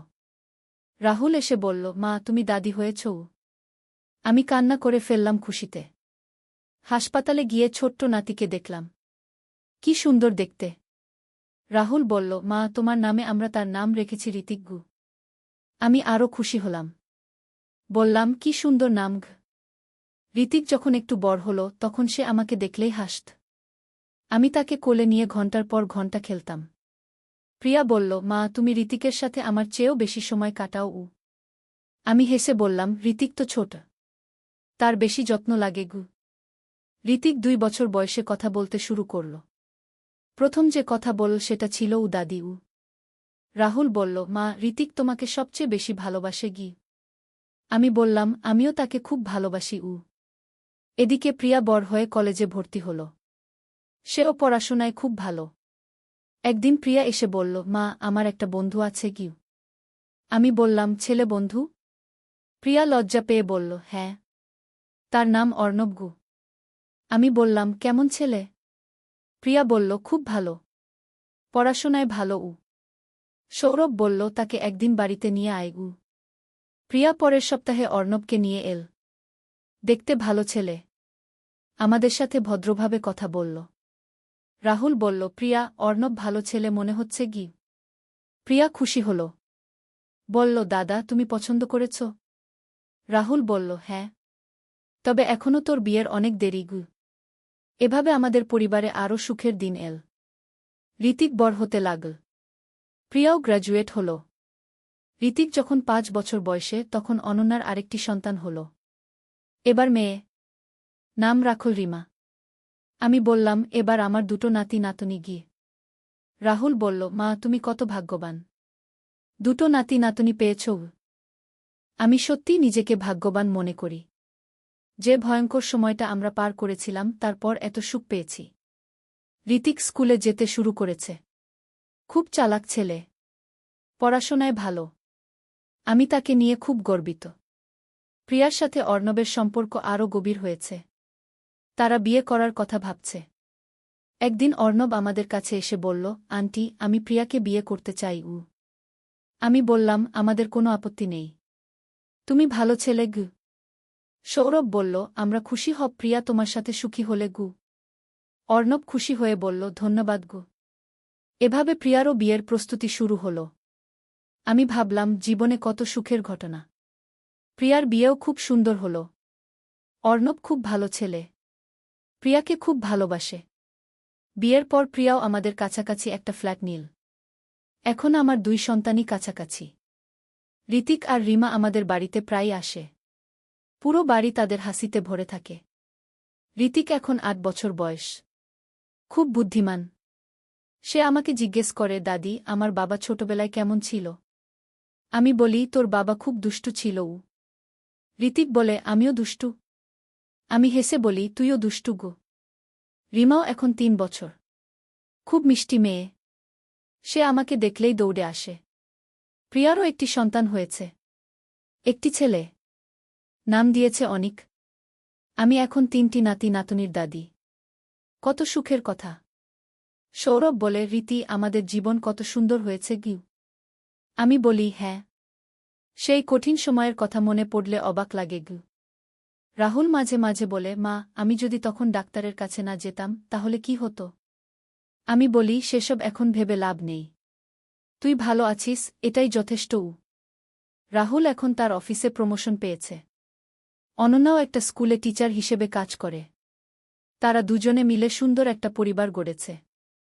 প্রিয়াও তার স্বামী অর্ণবের সাথে খুব সুখী। অর্ণব একটা কোম্পানিতে ইঞ্জিনিয়ার। তারাও ভালো আছে। আমি মাঝে মাঝে ভাবি, জীবনে কত রকম পরীক্ষা আসে, কিন্তু সেগুলো পার করে আমরা আরও শক্তিশালী হয়ে উঠি। রাহুলের সেই মানসিক সমস্যার কথা এখন কেউ মনেও রাখে না। সে এখন একজন স্বাভাবিক বাবা, স্বামী আর ছেলে। গত সপ্তাহে তানিয়া আবার এসেছিল কানাডা থেকে। সে ঋতিক আর রিমাকে দেখে বলল, রীতি, তোর নাতি নাতনি কত সুন্দর গু। আমি বললাম, হ্যাঁ। আমার সবচেয়ে বড় সম্পদ গু। তানিয়া বলল, সেই কঠিন সময়ের কথা মনে আছে? এখন দেখ কত সুখী তোমরা। আমি বললাম, জীবনে ভালো মন্দ দুটোই আছে, কিন্তু ভালোবাসা থাকলে সব ঠিক হয়ে যায়। আজকাল আমি বেশিরভাগ সময় নাতি নাতনিদের নিয়ে কাটাই। তাদের গল্প বলি, তাদের সাথে খেলি। ঋতিক আমাকে বলে, দাদি, তুমি আমাদের সবচেয়ে ভালো দাদি। আমি বলি, তোরা আমার সবচেয়ে ভালো নাতি নাতনি। রিমা বলে, দাদি, আমি বড় হলে তোমার মতো হব। আমি তাকে আদর করে বলি, তুই আমার চেয়েও ভালো হবি। সৌরভ এখন অবসরের কথা ভাবছে। সে বলে, রীতি, আমরা দুজনে মিলে নাতি নাতনিদের নিয়ে সময় কাটাব। আমি বলি, খুব ভালো কথা। আমি এখন ৫৫ বছর বয়সী। সৌরভ ৫৮। আমাদের চুল সাদা হয়ে গেছে, কিন্তু মন এখনো তরুণ। রাহুল মাঝে মাঝে বলে, মা, তুমি আর বাবা এখনো দেখতে তরুণ লাগো। আমি হেসে বলি, নাতি নাতনিরা আমাদের তরুণ রেখেছে গিউ। গত মাসে ঋতিকের জন্মদিনে আমরা বড় একটা পার্টি করেছিলাম। সব আত্মীয় স্বজন এসেছিল। ঋতিক কেক কাটার সময় বলল, আমি চাই আমার দাদি চিরকাল আমাদের সাথে থাকুক গো। আমার চোখে পানি এসে গেল। বললাম, আমি সবসময় তোমাদের সাথে থাকব। এভাবে আমাদের পরিবার দিন দিন বড় হচ্ছে, সুখে ভরে উঠছে। কখনো কখনো আমি ভাবি, রাহুলের সেই কঠিন সময়টা না হলে হয়তো আমরা পরিবারের গুরুত্ব এত ভালোভাবে বুঝতাম না। সেই ঘটনা আমাদের আরও কাছে এনেছে। আমরা একে অপরের প্রতি আরও যত্নবান হয়েছি। রাহুল এখন মাঝে মাঝে তার কাউন্সেলরের সাথে দেখা করে। সে বলে, মা, আমি নিয়মিত কাউন্সেলিং নিই যাতে আবার কোনো সমস্যা না হয়। আমি বলি, খুব ভালো করছিস। প্রিয়াও মনোবিজ্ঞান নিয়ে পড়াশোনা করেছে। সে বলে, মা, দাদার ঘটনার পর আমি মানুষের মনের সমস্যা নিয়ে আগ্রহী হয়েছি। আমি বলি, তুই এই বিষয়ে কাজ করলে অনেক মানুষের উপকার হবে। প্রিয়া এখন একটা কাউন্সেলিং সেন্টারে কাজ করে, অনেক মানুষকে সাহায্য করে। আমি গর্বিত যে আমার সন্তানেরা তাদের জীবন থেকে শিক্ষা নিয়ে অন্যদের সাহায্য করছে। গত বছর আমাদের বিবাহবার্ষিকীতে রাহুল আর প্রিয়া মিলে একটা সারপ্রাইজ পার্টি দিয়েছিল। রাহুল বলেছিল, মা, বাবা, তোমাদের ভালোবাসা দেখে আমরা শিখেছি কিভাবে পরিবারকে একসাথে রাখতে হয়। সেদিন আমার খুব ভালো লেগেছিল। আজ আমি এই গল্প বলছি কারণ আমি চাই সবাই জানুক যে পারিবারিক সমস্যা হলে হতাশ হওয়ার কিছু নেই। সাহায্য নিলে সব সমস্যার সমাধান আছে।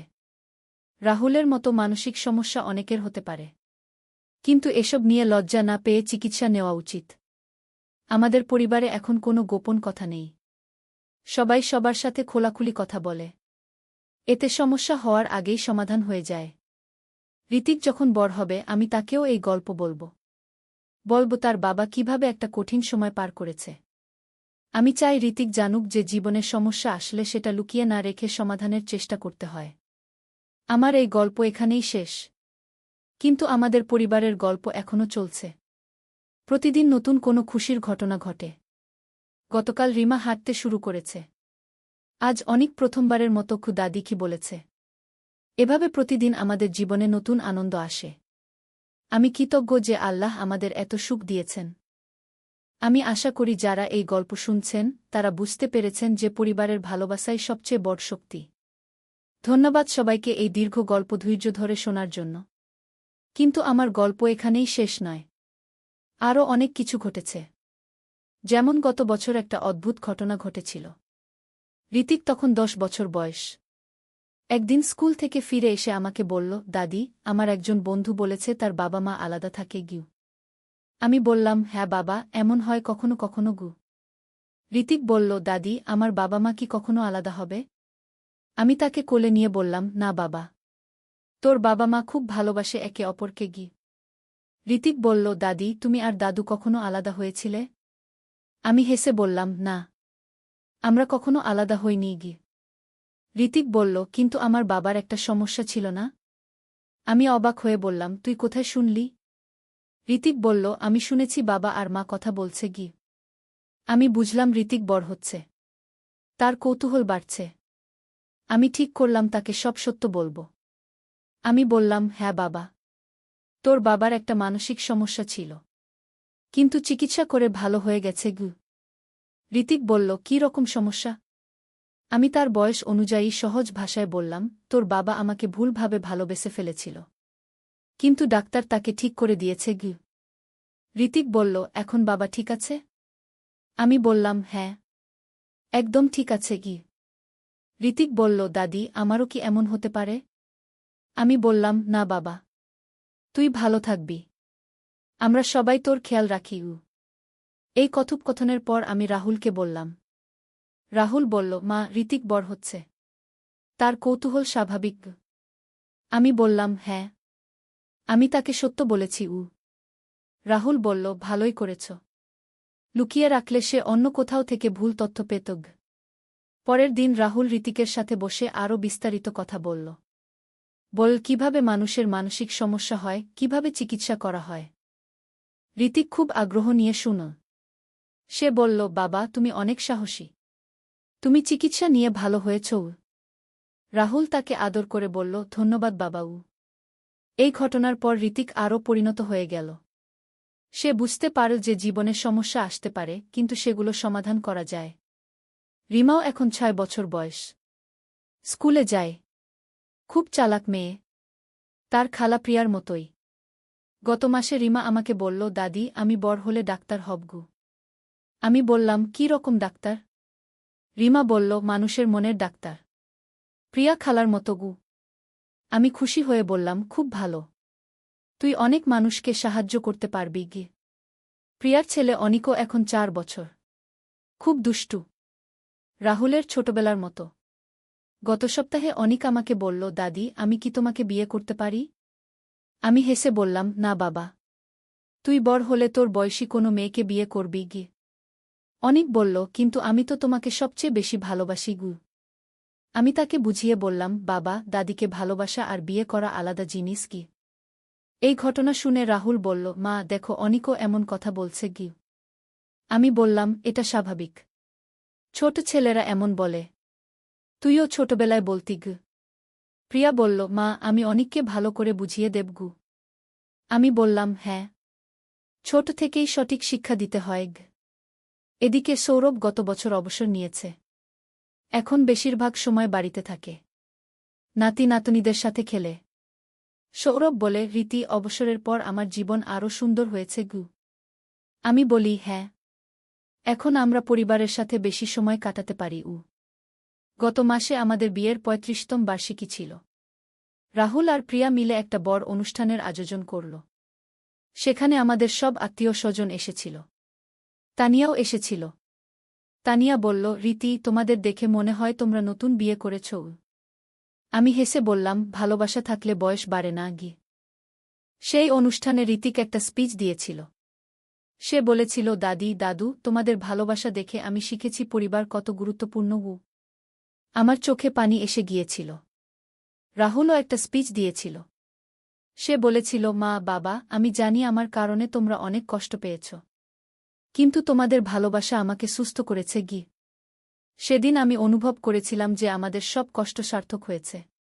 প্রিয়াও বলেছিল, মা বাবা, তোমরা আমাদের শিখিয়েছ যে পরিবারের জন্য সবকিছু করতে হয় গিয়ে। এখন আমার বয়স 58 বছর। সৌরভের 61।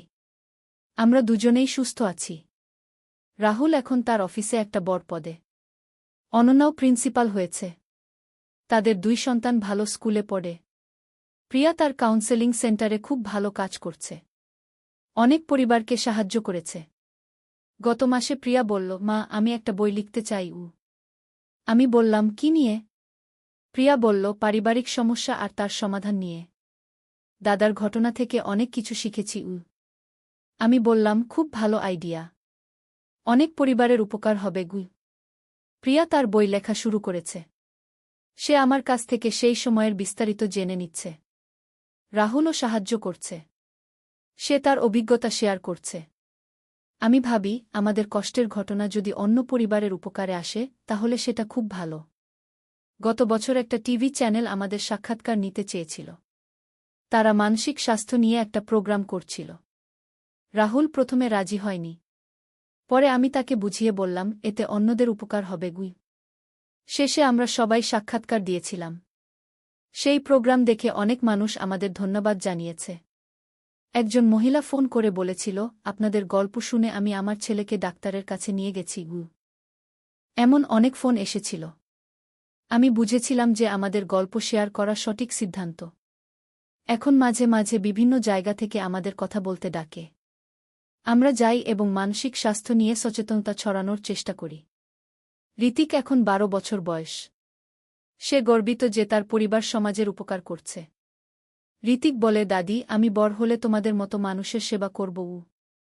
আমি বলি, খুব ভালো কথা। রিমাও এখন 8 বছর।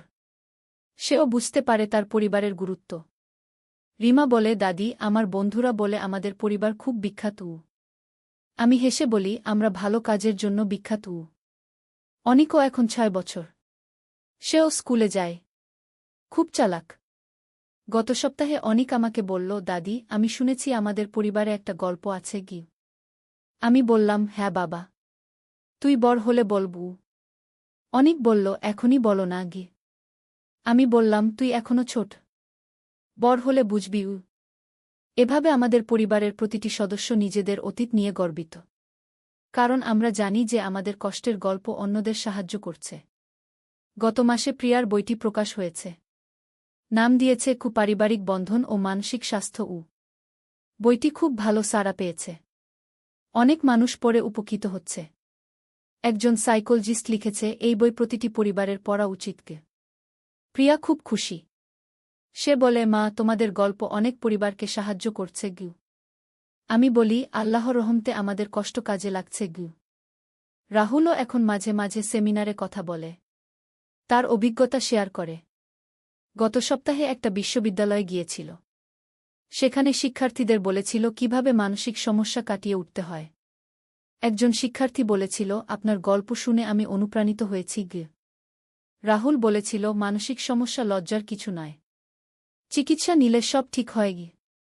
এভাবে আমাদের পরিবার এখন একটা মিশনের মতো কাজ করছে। আমরা মানুষকে মানসিক স্বাস্থ্য সম্পর্কে সচেতন করার চেষ্টা করি। সৌরভ বলে, রীতি, আমাদের জীবনের এই পর্যায়ে এসে আমি অনুভব করি যে আমরা একটা উদ্দেশ্য নিয়ে বেঁচে আছি। আমি বলি, হ্যাঁ। আমাদের কষ্ট এখন অর্থবহ মনে হয়। গত বছর আমরা একটা ছোট্ট কাউন্সেলিং সেন্টার খুলেছি। নাম দিয়েছি আশার আলো। সেখানে প্রিয়া কাজ করে। রাহুলও সপ্তাহে একদিন যায় তার অভিজ্ঞতা শেয়ার করতে। অনেক পরিবার এসেছে সাহায্যের জন্য। আমরা বিনামূল্যে সেবা দিই। একদিন একজন মা এসে কান্নাকাটি করে বলল, আমার ছেলেটা আপনার ছেলের মতো আচরণ করছে। আমি তাকে সান্ত্বনা দিয়ে বললাম, চিন্তা করবেন না, সব ঠিক হয়ে যাবে। সেই পরিবারকে আমরা সাহায্য করেছি। এখন তাদের ছেলে ভালো আছে। এমন অনেক পরিবারকে সাহায্য করেছি। প্রতিটি সফলতায় আমাদের মন খুশি হয়। ঋতিক বলে, দাদি, আমি বড় হলে তোমাদের এই কাজ চালিয়ে যাব। আমি বলি, খুব ভালো। তুই আমাদের কাজ এগিয়ে নিয়ে যাবি। গত মাসে একটা পুরস্কারও পেয়েছি। সমাজসেবায় অবদানের জন্য পুরস্কার। পুরস্কার নেওয়ার সময় রাহুল বলেছিল, এই পুরস্কার শুধু আমাদের নয়, এটা সেই সব পরিবারের যারা আমাদের বিশ্বাস করেছে গু। আমি গর্বিত যে আমার ছেলে এত পরিণত হয়েছে। এখন আমাদের নাতি নাতনিরাও বড় হচ্ছে। তারা তাদের দাদা দাদির কাজ নিয়ে গর্বিত। রিমা তার ক্লাসে একবার আমাদের নিয়ে একটা প্রেজেন্টেশন দিয়েছিল। শিক্ষক তারিফ করেছিল। অনিকও তার বন্ধুদের বলে আমার দাদি দাদু খুব ভালো কাজ করে কি। এভাবে আমাদের পরিবারের প্রতিটি প্রজন্ম এই মহৎ কাজে জড়িত। আমি মাঝে মাঝে ভাবি আমাদের সেই কষ্টের দিনগুলো না হলে হয়তো আমরা এই কাজ করতাম না। আল্লাহ হয়তো আমাদের পরীক্ষা নিয়েছিলেন যাতে আমরা অন্যদের সাহায্য কর। নদীর ধারে সেই গা। প্রথম অধ্যায় শুরুজাত। পদ্মা নদীর ধারে একটা ছোট্ট গ্রাম ছিল, নাম তার রূপসী গ্রাম। গ্রামের নাম শুনলেই মনে হতো কত সুন্দর হবে। আর সত্যিই গ্রামটা ছিল অপূর্ব সুন্দর। সবুজ ধানক্ষেত, নারিকেল আর সুপারি গাছের সারি, আর নদীর শীতল হাওয়া, সব মিলিয়ে এক স্বর্গের মতো জায়গা। এই গ্রামেই থাকত একটা ছেলে, নাম তার আলম। বয়স তখন 17 কি 18 হবে। ফর্সা রং, লম্বা চুল, আর চোখে একটা স্বপ্ন, বড় হয়ে সে লেখক হবে। প্রতিদিন সন্ধ্যায় নদীর ধারে বসে সে লিখত তার ডায়েরিতে। কখনো কবিতা, কখনো গল্প, কখনো শুধু মনের কথা। আলমের বাবা মোক্তার সাহেব ছিলেন গ্রামের স্কুলের প্রধান শিক্ষক। মা রহিমা বেগম ছিলেন একজন নরম মনের মহিলা, যিনি সবসময় সবার জন্য রান্না করতেন। তাদের ছোট্ট টিনের চালের বাড়িটা ছিল গ্রামের মাঝখানে। আলমের একটা ছোট বোন ছিল, সামিয়া। বয়স তার 10 বছর। চঞ্চল, দুষ্টু, কিন্তু খুব মিষ্টি। সে সবসময় ভাইয়ের পিছন পিছন ঘুরত। ভাইয়া, আমাকে নিয়ে চলো না। এই ছিল তার প্রিয় সংলাপ। দ্বিতীয় অধ্যায় নতুন প্রতিবেশী। একদিন গ্রামে নতুন একটা পরিবার এলো। তারা ঢাকা থেকে এসেছিল। বাবা একজন সরকারি চাকরিজীবী, বদলি হয়ে এই উপজেলায় এসেছেন। তাদের সাথে ছিল একটা মেয়ে, নাম তার তানিয়া। তানিয়া ছিল আলমের সমবয়সী। লম্বা চুল, বড় বড় চোখ, আর মুখে সবসময় একটা হাসি। সে ছিল খুবই পড়ুয়া। বই পড়তে তার খুব ভালো লাগত। প্রথম দিন যখন সে গ্রামের স্কুলে ভর্তি হল, তখন সবাই অবাক হয়ে তাকে দেখছিল। শহুরে মেয়ে, কিন্তু কোনো অহংকার নেই। আলম আর তানিয়ার প্রথম দেখা হয়েছিল স্কুলের লাইব্রেরিতে। দুজনেই একই বই খুঁজছিল, রবীন্দ্রনাথের গোরা গু। তুমিও রবীন্দ্রনাথ পড়ো? আলম জিজ্ঞেস করেছিল। হ্যাঁ, আমার খুব প্রিয়। তুমি? তানিয়া হেসে জবাব দিয়েছিল। সেই থেকে তাদের বন্ধুত্ব শুরু। প্রতিদিন স্কুলে, লাইব্রেরিতে, আর কখনো কখনো নদীর ধারে বসে তারা গল্প করত। সাহিত্য নিয়ে, জীবন নিয়ে, স্বপ্ন নিয়ে। তৃতীয় অধ্যায় স্বপ্নের কথা। একদিন সন্ধ্যায় নদীর ধারে বসে আলম তানিয়াকে বলল, জানো, আমি বড় হয়ে লেখক হতে চাই। এমন গল্প লিখব যেগুলো মানুষের মন ছুঁয়ে যাবে গু। তানিয়া মৃদু হেসে বলল, তুমি পারবে। তোমার লেখার হাত খুব ভালো। তুমি যা লিখো তাতে আন্তরিকতা আছে গি। তুমি কি হতে চাও? আলম জিজ্ঞেস করল। আমি শিক্ষিকা হতে চাই। গ্রামের মেয়েদের পড়াতে চাই। দেখো না, এখানে কত মেয়ে স্কুলেই যায় না। আমি চাই সবাই পড়াশোনা করুক। তানিয়ার কথা শুনে আলম অবাক হল। এতটা সরল, এতটা নিঃস্বার্থ স্বপ্ন। তুমি সত্যিই অসাধারণ, আলম বলল। তানিয়া লজ্জা পেয়ে বলল, আরে না, আমি সাধারণ। তবে হ্যাঁ, আমি মানুষের জন্য কিছু করতে চাই। সেদিন থেকে আলমের মনে তানিয়ার জন্য একটা বিশেষ জায়গা তৈরি হল। সে বুঝতে পারছিল না এটা কি অনুভূতি, কিন্তু তানিয়াকে না দেখলে তার দিন ভালো যেত না। চতুর্থ অধ্যায় বর্ষাকাল। বর্ষা এলো। পদ্মা নদী ফুলে ফেপে উঠল। চারিদিকে পানি আর পানি। স্কুল বন্ধ হয়ে গেল। বৃষ্টি থামার নাম নেই। একদিন সন্ধ্যায় আলম দেখল তানিয়া তাদের বাড়ির সামনে দাঁড়িয়ে আছে, ভিজে একদম। কি হয়েছে? এভাবে বৃষ্টিতে ভিজে আসলে কেন? আলম চিন্তিত হয়ে জিজ্ঞেস করল। আমার বই। আমার প্রিয় বইটা। আমি নদীর ধারে রেখে এসেছিলাম। পানিতে ভেসে যাবে কি? তানিয়া কাঁদো কাঁদো স্বরে বলল। আলম কিছু না ভেবে ছাতা নিয়ে বেরিয়ে পড়ল। বৃষ্টি তখন মুষলধারে পড়ছে। সে নদীর ধারে গিয়ে দেখল তানিয়ার বইটা একটা পাথরের নিচে চাপা পড়ে আছে, কিন্তু পানি প্রায় সেখানে পৌঁছে গেছে। সে দ্রুত বইটা তুলে নিল। সৌভাগ্যবশত বইটা পুরোপুরি ভিজেনি। সে তার শার্টের ভিতরে বইটা লুকিয়ে বাড়ি ফিরল। তানিয়া যখন বইটা পেল, তার চোখে পানি এসে গেল। তুমি এতটা করলে আমার জন্য? তুমি আমার বন্ধু। বন্ধুর জন্য এটুকু তো করাই যায়, আলম হেসে বলল। সেদিন থেকে তানিয়াও বুঝতে পারল, আলম তার কাছে শুধু একজন বন্ধু নয়, আরও বেশি কিছু। পঞ্চম অধ্যায়, গ্রামের মেলা। শরৎকাল এল। গ্রামে বড় মেলা বসল। নৌকা বাইচ, পুতুল নাচ, জারি গান, কত কিছু। সারা গ্রামে উৎসবের আমেজ। আলম আর তানিয়া একসাথে মেলা ঘুরছিল। স্বামীয়াও ছিল তাদের সাথে। সে দুষ্টুমি করে বলল, ভাইজা, তানিয়া আপু তোমার বউ হবে? আলম আর তানিয়া দুজনেই লজ্জা পেয়ে গেল। আলম স্বামীয়াকে বকা দিল, কিন্তু মনে মনে সে ভাবছিল, সত্যিই তো, তানিয়াকে ছাড়া তার জীবন অসম্পূর্ণ মনে হয়। মেলায় একটা পুতুলের দোকানে তানিয়া একটা সুন্দর পুতুল দেখে মুগ্ধ হয়ে গেল। কিন্তু দাম শুনে হতাশ হল, 50 টাকা। তার কাছে এত টাকা ছিল না। আলম চুপি চুপি পুতুলটা কিনে নিল। মেলা শেষে যখন বাড়ি ফিরছিল তখন সে তানিয়াকে পুতুলটা দিল। এটা তুমি আমার জন্য? তানিয়া অবাক হয়ে বলল। তুমি যেটা চেয়েছিলে সেটা তোমার হওয়া উচিত কি? আলম মৃদু হেসে বলল। তানিয়া পুতুলটা বুকে জড়িয়ে ধরল। ধন্যবাদ আলম, তুমি সত্যিই খুব ভালো। সেদিন রাতে আলম তার ডায়েরিতে লিখল, আজ আমি বুঝেছি ভালোবাসা কাকে বলে। যাকে দেখলে বুক ভরে যায়, যার জন্য নিজের সবকিছু দিয়ে দিতে ইচ্ছা করে, সেই তো ভালোবাসা। ষষ্ঠ অধ্যায়, সংকট। কিন্তু জীবন তো সবসময় সুখের থাকে না। একদিন আলমের বাবা হঠাৎ অসুস্থ হয়ে পড়লেন। ডাক্তার বলল তাকে ঢাকায় নিয়ে যেতে হবে ভালো চিকিৎসার জন্য। আলম দুশ্চিন্তায় পড়ে গেল। ঢাকায় যেতে হলে অনেক টাকা লাগবে। তাদের পরিবার তো সচ্ছল নয়। তানিয়া যখন এ খবর পেল সে তার বাবাকে বলল। তানিয়ার বাবা একজন ভালো মানুষ ছিলেন। তিনি আলমের বাবার চিকিৎসার জন্য টাকা দিতে রাজি হলেন। না না, এভাবে আমরা নিতে পারব না, মোক্তার সাহেব বললেন। আপনি আমার মেয়ের শিক্ষকের বাবা। আমার দায়িত্ব আপনার সেবা করা, তানিয়ার বাবা বললেন। শেষ পর্যন্ত আলমের বাবাকে ঢাকায় নিয়ে যাওয়া হল। আলম আর তার মা তার সাথে গেল। স্বামিয়া থেকে গেল গ্রামে তানিয়াদের বাড়িতে। ঢাকায় থাকতে হল প্রায় 1 মাস। সেই 1 মাস আলম প্রতিদিন তানিয়াকে চিঠি লিখত। মোবাইল ফোন তো তখন সবার ছিল না। চিঠি ছিল যোগাযোগের মাধ্যম। তানিয়াও প্রতিদিন চিঠির অপেক্ষায় থাকত। আলমের চিঠি পড়ে সে বুঝতে পারত আলম কতটা কষ্টে আছে, কতটা দুশ্চিন্তায় আছে। সে নিজেও আলমের জন্য দোয়া করত।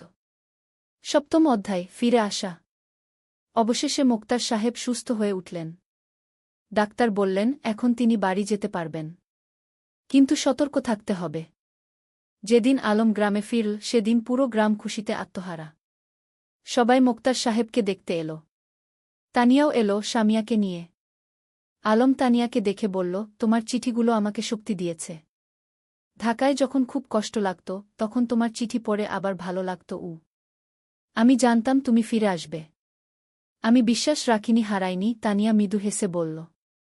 সেদিন বিকেলে নদীর ধারে বসে আলম তানিয়াকে বলল, তানিয়া, আমি তোমাকে কিছু বলতে চাই।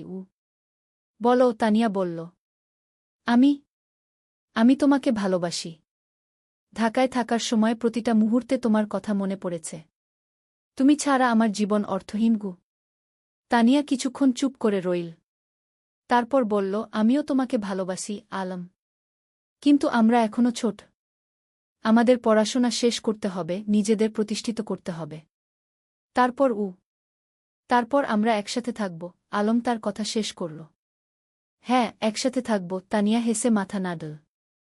অষ্টম অধ্যায়, সময়ের পরীক্ষা। পরের কয়েক বছর দ্রুত কেটে গেল। আলম আর তানিয়া দুজনেই খুব ভালো ছাত্র ছিল। এসএসসি পরীক্ষায় দুজনেই জিপিএ 5 পেল। এরপর তারা ঢাকায় কলেজে ভর্তি হল। আলম নটরডেম কলেজে আর তানিয়া হলিক্রস কলেজে। গ্রাম ছেড়ে শহরে আসতে হল। শহরের জীবন ছিল অন্যরকম। ব্যস্ততা, ভিড়, শব্দ, সবকিছু গ্রামের থেকে আলাদা। কিন্তু আলম আর তানিয়া তাদের লক্ষ্য থেকে বিচলিত হল না। প্রতি সপ্তাহান্তে তারা দেখা করত।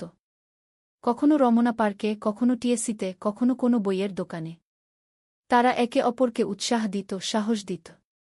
এইচএসসি পরীক্ষায়ও দুজনেই ভালো ফল করল। আলম ঢাকা বিশ্ববিদ্যালয়ে বাংলা সাহিত্যে ভর্তি হল আর তানিয়া শিক্ষা বিভাগে। কিন্তু বিশ্ববিদ্যালয়ের জীবনে নতুন চ্যালেঞ্জ এল। রাজনীতি, সেশনজট, আর্থিক সংকট, নানা সমস্যা। কখনো কখনো আলমের মনে হতো সে হয়তো লেখক হতে পারবে না। তানিয়াও মাঝে মাঝে হতাশ হতো। কিন্তু তারা একে অপরকে সাহায্য করত। আলম যখন হতাশ হতো তানিয়া তাকে মনে করিয়ে দিত তার স্বপ্নের কথা। তানিয়া যখন ভেঙে পড়ত আলম তাকে শক্তি যোগাত। নবম অধ্যায়, স্বপ্ন পূরণের পথে। স্নাতক শেষ করার পর আলম একটা পত্রিকায় চাকরি পেল, সাংবাদিক হিসেবে। বেতন খুব বেশি না, কিন্তু লেখার সুযোগ ছিল। সে ফিচার লিখত, গল্প লিখত। তানিয়া একটা স্কুলে শিক্ষিকা হিসেবে যোগ দিল। তার স্বপ্ন ছিল গ্রামে ফিরে যাওয়া, কিন্তু সে জানত এখনও সময় হয়নি। আগে অভিজ্ঞতা অর্জন করতে হবে। একদিন আলম একটা প্রকাশনা সংস্থায় তার লেখা গল্পের পাণ্ডুলিপি জমা দিল। সে একটা উপন্যাস লিখেছিল, নদীর ধারে সেই গাগু। এটা ছিল তাদের নিজেদের গল্প, তাদের গ্রামের গল্প। কয়েক মাস পর প্রকাশক ফোন করলেন। আপনার বই আমরা প্রকাশ করতে চাই। গল্পটা খুব সুন্দর, আবেগময়। আলম বিশ্বাস করতে পারছিল না। তার স্বপ্ন সত্যি হচ্ছে। সে প্রথমেই তানিয়াকে খবরটা দিল। আমি জানতাম তুমি পারবে। তুমি তো সত্যিই লেখক। তানিয়া খুশিতে আটখানা। বইটা প্রকাশিত হওয়ার পর বেশ সাড়া পড়ে গেল। পাঠকরা ভালো সাড়া দিল। সমালোচকরাও প্রশংসা করল। দশম অধ্যায়, ঘরে ফেরা। 5 বছর পর আলম আর তানিয়া সিদ্ধান্ত নিল তারা গ্রামে ফিরে যাবে। ঢাকায় তারা যা অর্জন করতে চেয়েছিল তা করেছে। এখন সময় এসেছে নিজেদের শেকডে ফিরে যাওয়ার। তারা বিয়ে করল। সাদামাটা অনুষ্ঠান, কিন্তু পূর্ণ আন্তরিকতায়। পুরো গ্রাম এসেছিল তাদের বিয়েতে। তোমরা আমাদের গর্ব, মুক্তার সাহেব আবেগে বললেন। বিয়ের পর তারা গ্রামেই থেকে গেল। আলম লেখালেখি চালিয়ে গেল। সে গ্রামের গল্প লিখত, সাধারণ মানুষের গল্প। তার বই পরপর সফল হতে লাগল। তানিয়া গ্রামে একটা স্কুল খুল। বিনামূল্যে গরিব মেয়েদের পড়াতে লাগল। সে তার স্বপ্ন পূরণ করছিল। একাদশ অধ্যায়, নতুন প্রজন্ম। 3 বছর পর তাদের একটা মেয়ে হল। নাম রাখল রূপা। ছোট্ট, ফুটফুটে, ঠিক যেন তানিয়ার মতো। রূপা বড় হতে লাগল গ্রামের মুক্ত পরিবেশে। নদীর ধারে খেলা, মাঠে দৌড়ানো, গাছে চড়া, সবকিছু। আলম তাকে গল্প শোনাত, তানিয়া তাকে পড়াত। একদিন রূপা জিজ্ঞেস করল, বাবা, তুমি আর মা কিভাবে পরিচিত হলে? আলম হেসে বলল, সেটা একটা লম্বা গল্প মা। একদিন তোমাকে পুরো গল্প শোনাবগু। এখন শোনাও না, রূপা জেদ করল। আলম তানিয়ার দিকে তাকাল। তানিয়া হেসে মাথা নাড়ল। ঠিক আছে, শোনো তাহলে। অনেক বছর আগে এই নদীর ধারে 2 ছেলেমেয়ে পরিচিত হয়েছিল। দ্বাদশ অধ্যায়, পূর্ণতা। বছর কেটে গেল। আলমের বই এখন দেশজুড়ে জনপ্রিয়। সে একজন প্রতিষ্ঠিত লেখক। কিন্তু খ্যাতি তাকে বদলায়নি। সে এখনও সেই সরল, বিনলি আলম। তানিয়ার স্কুল এখন বড় হয়েছে। শত শত মেয়ে সেখানে পড়ছে। অনেকে এখন কলেজে, বিশ্ববিদ্যালয়ে। তানিয়া তাদের সবার কাছে একজন আদর্শ। একদিন সন্ধ্যায় নদীর ধারে বসে আলম তানিয়াকে বলল, তুমি জানো, এই জায়গাটাই আমার সবচেয়ে প্রিয়। এখানেই আমরা প্রথম একসাথে বসেছিলাম, স্বপ্নের কথা বলেছিলাম। আর এখন সেই স্বপ্ন পূরণ হয়েছে, তানিয়া বলল। শুধু পূরণই না, আরও বেশি কিছু পেয়েছি। তোমাকে পেয়েছি, রূপাকে পেয়েছি, এই সুন্দর জীবনটা পেয়েছি। রূপা তখন দৌড়ে এসে তাদের কোলে বসল। বাবা, আমি বড় হয়ে তোমার মতো লেখক হব। আলম হেসে মেয়ের মাথায় হাত বুলিয়ে দিল। তুমি যা হতে চাও তাই হবে মা। আমরা তোমার পাশে আছি। সূর্য তখন অস্ত যাচ্ছে নদীর ওপারে। লালকমলা আকাশ, নদীর শীতল বাতাস, আর পরিবারের উষ্ণতা, এর চেয়ে সুন্দর আর কি হতে পারে? ত্রয়োদশ অধ্যায়, গ্রামের উন্নয়ন। আলম আর তানিয়া শুধু নিজেদের নিয়েই ব্যস্ত ছিল না, তারা পুরো গ্রামের উন্নয়ন নিয়ে ভাবত। আলম তার লেখালেখি থেকে যা আয় করত তার একটা অংশ গ্রামের উন্নয়নে ব্যয় করত। তারা গ্রামে একটা লাইব্রেরি খুল। হাজার হাজার বই নিয়ে। গ্রামের যে কেউ এসে বই পড়তে পারত। ছোট ছেলেমেয়েরা বিকেলে এসে বই পড়ত, গল্প শুনত। জ্ঞানী শক্তি, আলম সবসময় বলত। আমরা যদি আমাদের নতুন প্রজন্মকে শিক্ষিত করতে পারি, তাহলে গ্রাম এমনিতেই উন্নত হবে। তানিয়া তার স্কুলে শুধু পড়াশোনাই শেখাত না, জীবন দক্ষতাও শেখাত। মেয়েদের শেখাত কিভাবে আত্মবিশ্বাসী হতে হয়, কিভাবে নিজের মতামত প্রকাশ করতে হয়, কিভাবে স্বাবলম্বী হতে হয়। শিক্ষা মানে শুধু বই পড়া নয়, তানিয়া বলত। শিক্ষা মানে জীবনকে বুঝতে শেখা, মানুষ হয়ে ওঠা। গ্রামের মানুষ তাদের এই প্রচেষ্টায় খুব খুশি ছিল। যারা আগে মেয়েদের স্কুলে পাঠাতে চাইত না, তারাও এখন পাঠাতে শুরু করেছে। একদিন গ্রামের প্রবীণ হাজী সাহেব আলমকে বললেন, বাবা, তোমরা আমাদের গ্রামের জন্য যা করছ সেটা আল্লাহ কবুল করুন। তোমরা না থাকলে আমাদের গ্রাম এখনও অন্ধকারেই থাকত। আলম বিনয়ের সাথে বলল, চাচা, আমরা তো এই গ্রামেরই সন্তান। আমাদের দায়িত্ব এই গ্রামের সেবা করা। 14 অধ্যায়, বাধা আর সংগ্রাম। কিন্তু জীবন তো সবসময় মসৃণ পথে চলে না। একদিন গ্রামে একটা বড় সমস্যা দেখা দিল। পদ্মা নদীর ভাঙন শুরু হল। প্রতিদিন নদী গ্রামের জমি গিলে খাচ্ছে। অনেক পরিবার তাদের বাড়িঘর হারাচ্ছে। ফসলের জমি নদীতে তলিয়ে যাচ্ছে। মানুষ আতঙ্কিত। আলম আর তানিয়া বসে থাকল না। তারা একটা সভা ডাকল। পুরো গ্রামের মানুষ এলো। আমরা যদি একসাথে কাজ করি তাহলে আমরা নদীর ভাঙন রোধ করতে পারব, আলম বলল। আমাদের সরকারের কাছে দরখাস্ত দিতে হবে, আমাদের নিজেদেরও কিছু পদক্ষেপ নিতে হবে। তারা একটা কমিটি গঠন করল। জেলা প্রশাসকের কাছে দরখাস্ত দিল। সংবাদপত্রে লিখল। আলম তার লেখনীর মাধ্যমে এই সমস্যা তুলে ধরল সারা দেশে। কয়েক মাসের সংগ্রামের পর সরকার নড়েচড়ে বসল। নদীর তীরে বাঁধ নির্মাণের কাজ শুরু হল। ধীরে ধীরে ভাঙন থামল। গ্রামের মানুষ স্বস্তির নিঃশ্বাস ফেল। তোমরা আমাদের গ্রামকে বাঁচিয়েছ, একজন বৃদ্ধ আলমকে আশীর্বাদ করলেন। আমরা সবাই মিলে বাঁচিয়েছি, আলম বলল। এটা সবার প্রচেষ্টার ফল। 15 অধ্যায়, রূপার স্বপ্ন। রূপা এখন 10 বছরের। খুব মেধাবী মেয়ে। স্কুলে সবসময় প্রথম হয়।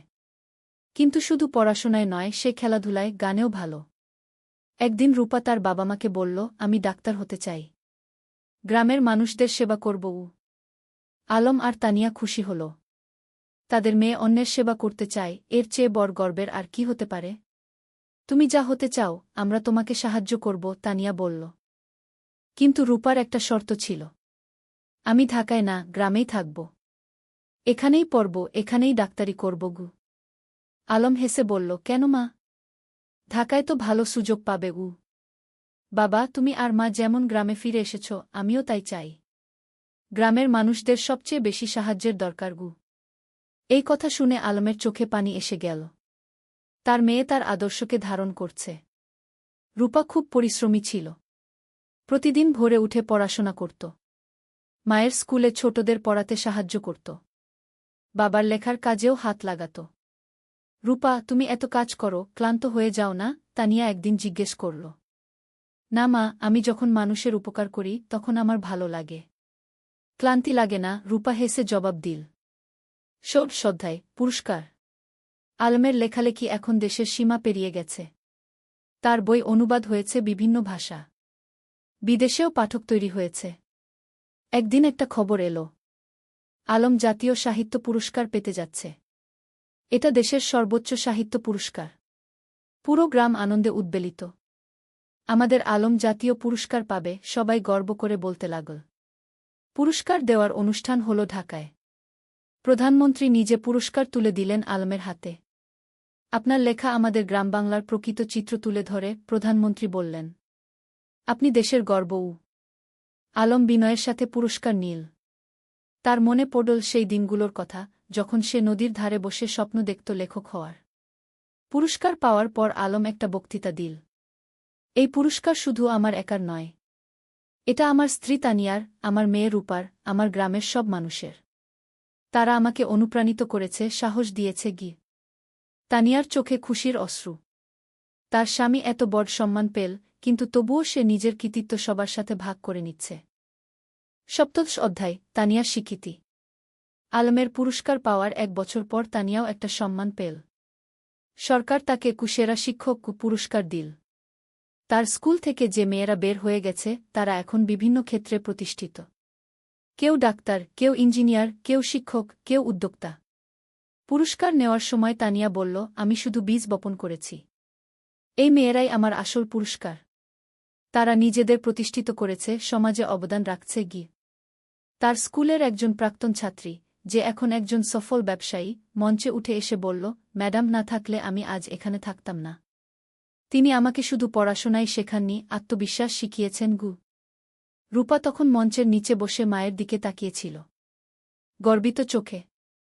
আমার মা সত্যিই সেরা, সে মনে মনে বলল। অষ্টাদশ অধ্যায়, সময়ের প্রবাহ। আরও কয়েক বছর কেটে গেল। রূপা এখন অষ্টম শ্রেণীতে।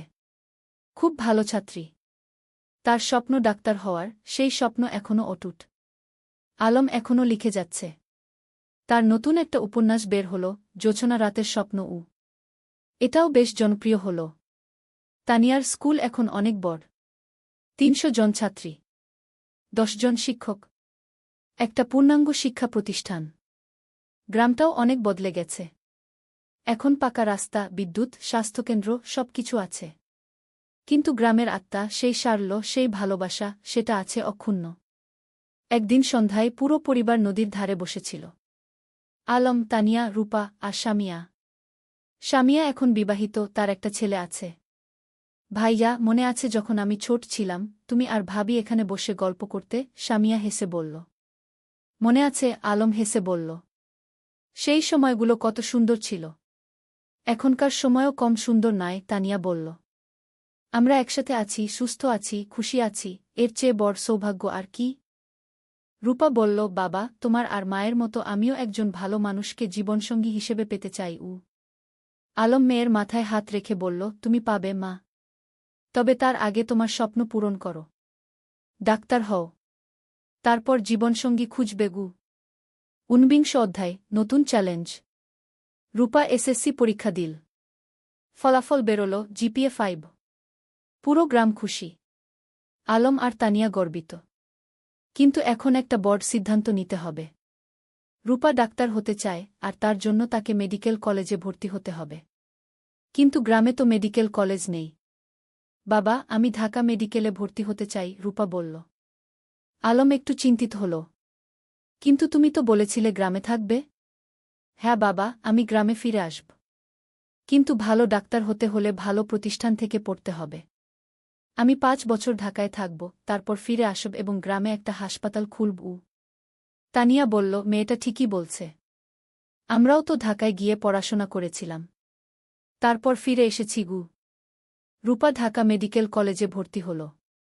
প্রথম দিকে গ্রাম ছেড়ে যেতে খুব কষ্ট হচ্ছিল, কিন্তু সে জানত এটা তার লক্ষ্যের জন্য প্রয়োজন। আলম আর তানিয়া প্রতি মাসে ঢাকায় যেত মেয়েকে দেখতে। রূপা ফোনে প্রতিদিন কথা বলত। ২০ অধ্যায়, পরিবারের বন্ধন। ৫ বছর খুব দ্রুত কেটে গেল। রূপা ডাক্তার হয়ে গেল। এমবিবিএস পাস করল ভালো ফলসহ। এখন তার সামনে অনেক সুযোগ। ঢাকার বড় বড় হাসপাতাল তাকে চাকরির অফার দিচ্ছে। কিন্তু রূপার লক্ষ্য অন্য। বাবা, আমি গ্রামে ফিরে আসছি, রূপা ফোনে বলল। তুমি নিশ্চিত? ঢাকায় তো অনেক ভালো সুযোগ, আলম বলল।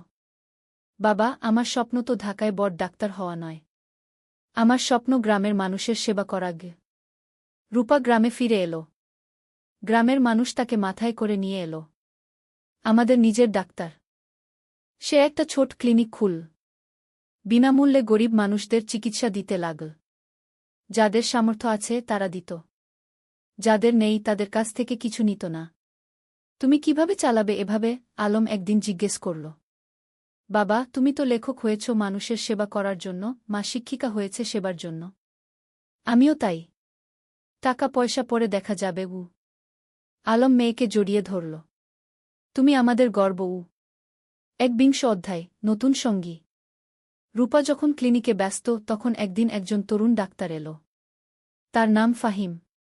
সে ঢাকা থেকে এসেছে গ্রামাঞ্চলে স্বেচ্ছাসেবা করতে। ফাহিম আর রূপা একসাথে কাজ করতে লাগল। দুজনেই একই স্বপ্ন দেখে, গ্রামের মানুষের সেবা করা। ধীরে ধীরে তাদের মধ্যে বন্ধুত্ব হল। তারপর সেই বন্ধুত্ব ভালোবাসায় রূপান্তরিত হল। একদিন ফাহিম আলমের কাছে এলো। চাচা, আমি রূপাকে বিয়ে করতে চাই উ। আলম হেসে বলল, তুমি কি রূপাকে জিজ্ঞেস করেছ? হ্যাঁ, সে রাজি, ফাহিম লজ্জা পেয়ে বলল। তানিয়া খুশিতে আটখানা। আমার মেয়ে একজন ভালো মানুষ পেয়েছে গিয়ে। রূপা আর ফাহিমের বিয়ে হল। সাদামাটা কিন্তু আন্তরিক অনুষ্ঠান। পুরো গ্রাম এসেছিল। বিয়ের পর তারা দুজন মিলে ক্লিনিক চালাতে লাগল। তারা স্বপ্ন দেখে গ্রামে একটা বড় হাসপাতাল করার। দ্বাবিংশ অধ্যায় ৩ প্রজন্ম। ২ বছর পর রূপার একটা ছেলে হল। নাম রাখল আয়ান। আলম আর তানিয়া দাদা-দাদি হল। দেখো আমাদের নাতি, আলম আবেগে বলল। তানিয়া শিশুটিকে কোলে নিয়ে বলল, এই শিশু আমাদের ভবিষ্যৎ। এর জন্যই তো আমরা এত কাজ করছি। এখন বাড়িতে ৩ প্রজন্ম। আলমতানিয়া, রূপা, ফাহিম আর ছোট্ট আয়ান। প্রতিদিন সন্ধ্যায় তারা একসাথে বসে। আলম গল্প বলে, তানিয়া গান শোনায়, রূপা দিনের কাজের গল্প বলে। একদিন আয়ান যখন একটু বড় হল, সে জিজ্ঞেস করল, দাদু তুমি কি করো? আলম হেসে বলল, আমি গল্প লিখি, নাতুগু। আমাকে একটা গল্প বলো না? ঠিক আছে, শোনো তাহলে। অনেক বছর আগে এই নদীর ধারে কে। আর এভাবেই চলতে থাকে জীবনের গল্প প্রজন্ম থেকে প্রজন্মে। ২৩ অধ্যায় উত্তরাধিকার। আলম এখন ৬০ পেরিয়ে গেছে।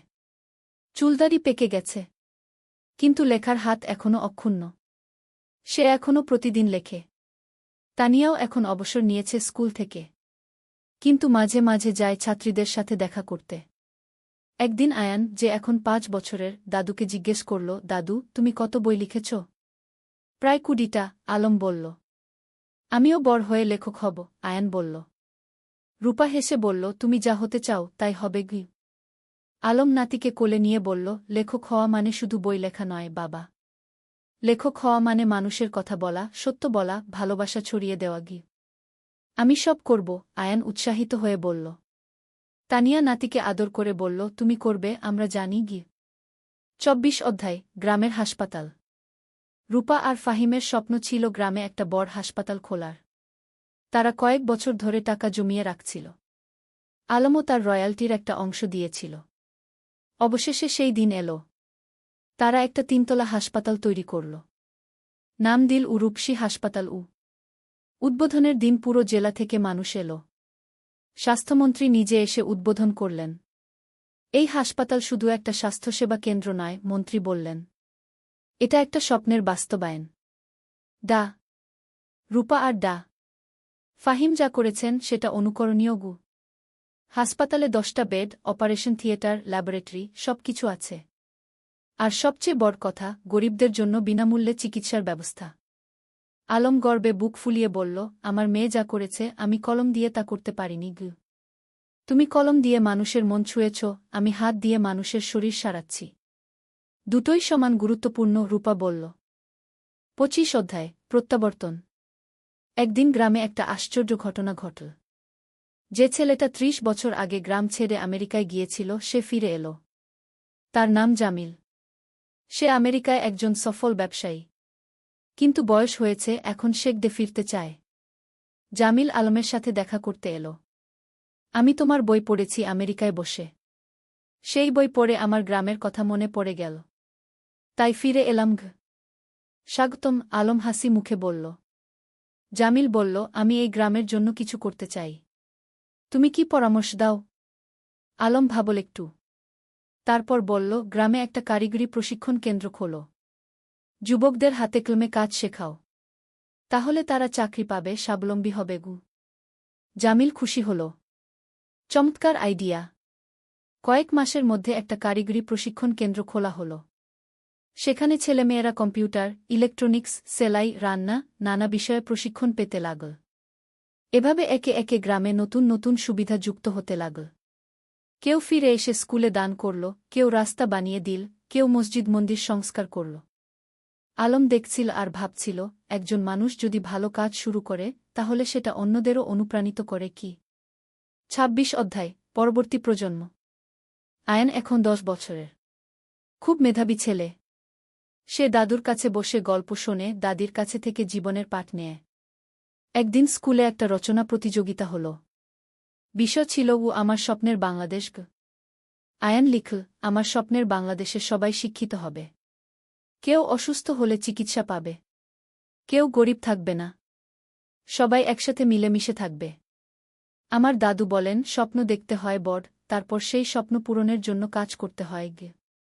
আয়ান প্রথম হল। পুরস্কার পেল। আলম নাতির রচনা পড়ে চোখ ভিজিয়ে ফেল। আমাদের শিক্ষা বৃথা যায়নি। নতুন প্রজন্ম ঠিক পথে আছে গু। ২৭ অধ্যায় জীবনের সন্ধ্যা। আলম এখন ৬৫ পেরিয়ে গেছে। শরীর একটু দুর্বল হয়ে এসেছে, কিন্তু মন এখনও তরুণ। একদিন ডাক্তার বলল তার হার্টে সমস্যা আছে, বিশ্রাম নিতে হবে। রূপা খুব চিন্তিত। বাবা, তুমি এখন আর এত কাজ করবে না, বিশ্রাম নাও। কিন্তু আলম কি থেমে থাকার মানুষ? সে এখনও লেখে, মানুষের সাথে দেখা করে, গ্রামের উন্নয়নের কাজে যুক্ত থাকে। তানিয়া বলল, তুমি একটু শান্ত হও। আমরা এত কাজ করেছি, এখন পরের প্রজন্মকে দায়িত্ব দাও। তুমি ঠিক বলছ, আলম মেনে নিল। কিন্তু আমার একটা শেষ ইচ্ছা আছে। কি? তানিয়া জিজ্ঞেস করল। আমি আমাদের জীবনের গল্পটা লিখতে চাই, একটা আত্মজীবনী, যাতে পরের প্রজন্ম জানতে পারে আমরা কিভাবে স্বপ্ন দেখেছিলাম, কিভাবে সেই স্বপ্ন পূরণ করেছিলাম। তুমি লেখো, তানিয়া হেসে বলল। আমি তোমাকে সাহায্য করব। ২৮ অধ্যায়, শেষ বই। পরের ৬ মাস আলম লিখল তার জীবনের গল্প। নদীর ধারে সেই গা, একটি জীবন কথা কি নাম দিল। বইটাই ছিল তাদের প্রথম দেখা, প্রথম প্রেম, সংগ্রাম, সফলতা, ব্যর্থতা, সবকিছু। বই প্রকাশিত হওয়ার পর দেশজুড়ে সাড়া পড়ে গেল। মানুষ পড়ল আর অনুপ্রাণিত হল। একজন পাঠক চিঠি লিখল, আপনার বই পড়ে আমি বুঝেছি স্বপ্ন দেখা আর তা পূরণ করা সম্ভব। আমিও এখন আমার গ্রামে ফিরে যাব, কিছু করব। আলম এই চিঠি পড়ে খুশি হল। দেখো তানিয়া, আমাদের জীবন বৃথা যায়নি। আমরা মানুষকে অনুপ্রাণিত করতে পেরেছি। ২৯ অধ্যায়, বিদায়। এক শীতের সকালে আলম ঘুম থেকে উঠল না। তার হার্ট অ্যাটাক হয়েছে। রূপা যতই চেষ্টা করল, কিছু করতে পারল না। আলম চলে গেল। পুরো গ্রাম শোকে মুহ্যমান। আমাদের আলম চলে গেল, সবাই কাঁদল। তানিয়া কান্নায় ভেঙে পড়ল। তুমি আমাকে একা ফেলে চলে গেলে। রূপা মাকে সান্ত্বনা দিল। মা, বাবা চলে যায়নি। তার লেখায় সে বেঁচে আছে, তার কাজে সে বেঁচে আছে, আমাদের মধ্যে সে বেঁচে আছে। আলমের জানাজায় হাজার হাজার মানুষ এল। তাকে সমাহিত করা হল গ্রামের কবরস্থানে, নদীর পাশে, যেখানে সে জীবনের অনেকটা সময় কাটিয়েছে। ৩০ অধ্যায়, উত্তরাধিকার, শেষ অধ্যায়। আলমের মৃত্যুর পর তানিয়া ভেঙে পড়েনি। সে আরও শক্ত হয়েছে। আলম চলে গেছে, কিন্তু তার স্বপ্ন চলে যায়নি। আমাকে সেই স্বপ্ন বাঁচিয়ে রাখতে হবে। সে গ্রামের লাইব্রেরিটাকে কি আলম স্মৃতি লাইব্রেরিকে নাম দিল। সেখানে আলমের সব বই রাখা হল। রূপা হাসপাতালে আরও বেশি মনোযোগী হল। বাবা চাইতেন আমি মানুষের সেবা করি, আমি তাই করব। ফাহিম তার পাশে থেকে সাহায্য করল। আয়ান, যে এখন ১৫ বছরের, দাদুর মতো লিখতে শুরু করল। সে গল্প লেখে, কবিতা লেখে। একদিন আয়ান তানিয়াকে তার লেখা একটা গল্প দেখাল। গল্পের নাম দাদুর স্বপ্ন। তানিয়া পড়ল। চোখে পানি এলো। তোমার দাদু বেঁচে আছে তোমার মধ্যে। বছরের পর বছর কেটে গেল। গ্রামটা আরও উন্নত হল। কিন্তু আলমকে কেউ ভুলল না। প্রতি বছর তার জন্মদিনে গ্রামে একটা সাহিত্য উৎসব হয়। তরুণ লেখকরা আসে, তাদের লেখা পড়ে। তানিয়া এখন ৮০ পেরিয়ে গেছে, কিন্তু এখনও প্রতিদিন স্কুলে যায়, ছাত্রীদের দেখে আসে। একদিন এক তরুণী তানিয়াকে জিজ্ঞেস করল, ম্যাডাম, আপনার আর আলম স্যারের গল্পটা কি সত্যি? তানিয়া হেসে বলল, হ্যাঁ, প্রতিটা শব্দ সত্যি। আমরা স্বপ্ন দেখেছিলাম, আর সেই স্বপ্ন পূরণ করেছিলাম। আমিও কি পারব? তরুণী জিজ্ঞেস করল। অবশ্যই পারবে, তানিয়া দৃঢ়তার সাথে বলল। শুধু স্বপ্ন দেখো, তারপর সেই স্বপ্ন পূরণের জন্য কাজ করো। আর কখনো হাল ছেড়ো না। সেদিন সন্ধ্যায় নদীর ধারে বসে তানিয়া আকাশের দিকে তাকাল। আলম, তুমি কি দেখছ? আমরা যা শুরু করেছিলাম তা এখনো চলছে। তোমার স্বপ্ন বেঁচে আছে। নদীর জল কুলকুল করে বয়ে যাচ্ছে। বাতাসে যেন আলমের কণ্ঠস্বর ভেসে এলো, আমি জানতাম তুমি পারবে। আমরা একসাথে এই স্বপ্ন দেখেছিলাম, তুমি তা বাঁচিয়ে রেখেছ। ধন্যবাদ, তানিয়া। তানিয়া হাসল। চোখে পানি, কিন্তু মুখে হাসি। ধন্যবাদ তোমাকে, আলম। তুমি আমার জীবনকে অর্থবহ করেছিলে। সমাপ্তি। এই ছিল আলম আর তানিয়ার গল্প। দুটো সাধারণ মানুষ, যারা অসাধারণ স্বপ্ন দেখেছিল। আর সেই স্বপ্ন শুধু নিজেদের জন্যই ছিল না, ছিল সবার জন্য। আজও রূপসী গ্রামে যদি যাও, দেখবে আলম স্মৃতি লাইব্রেরি, তানিয়া বালিকা বিদ্যালয়, রূপসী হাসপাতাল, সবকিছু দাঁড়িয়ে আছে। এগুলো শুধু ভবন নয়, এগুলো স্বপ্নের বাস্তবায়ন। আর নদীর ধারে, যেখানে একদিন দুটো তরুণী বসে স্বপ্ন দেখেছিল, সেখানে এখন একটা ফলক লাগানো আছে। তাতে লেখা, যেখানে স্বপ্ন শুরু হয়েছিল। আলম ও তানিয়া, দুই স্বপ্নদ্রষ্টা, দুই সেবক, যারা প্রমাণ করেছেন স্বপ্ন দেখলে এবং কাজ করলে সবকিছুই সম্ভব। শিক্ষা, জীবনে স্বপ্ন দেখো বড়, তারপর সেই স্বপ্ন পূরণের জন্য নিরলসভাবে কাজ করো। নিজের জন্য নয়, সবার জন্য কিছু করার চেষ্টা করো। তাহলেই জীবন সার্থক হবে।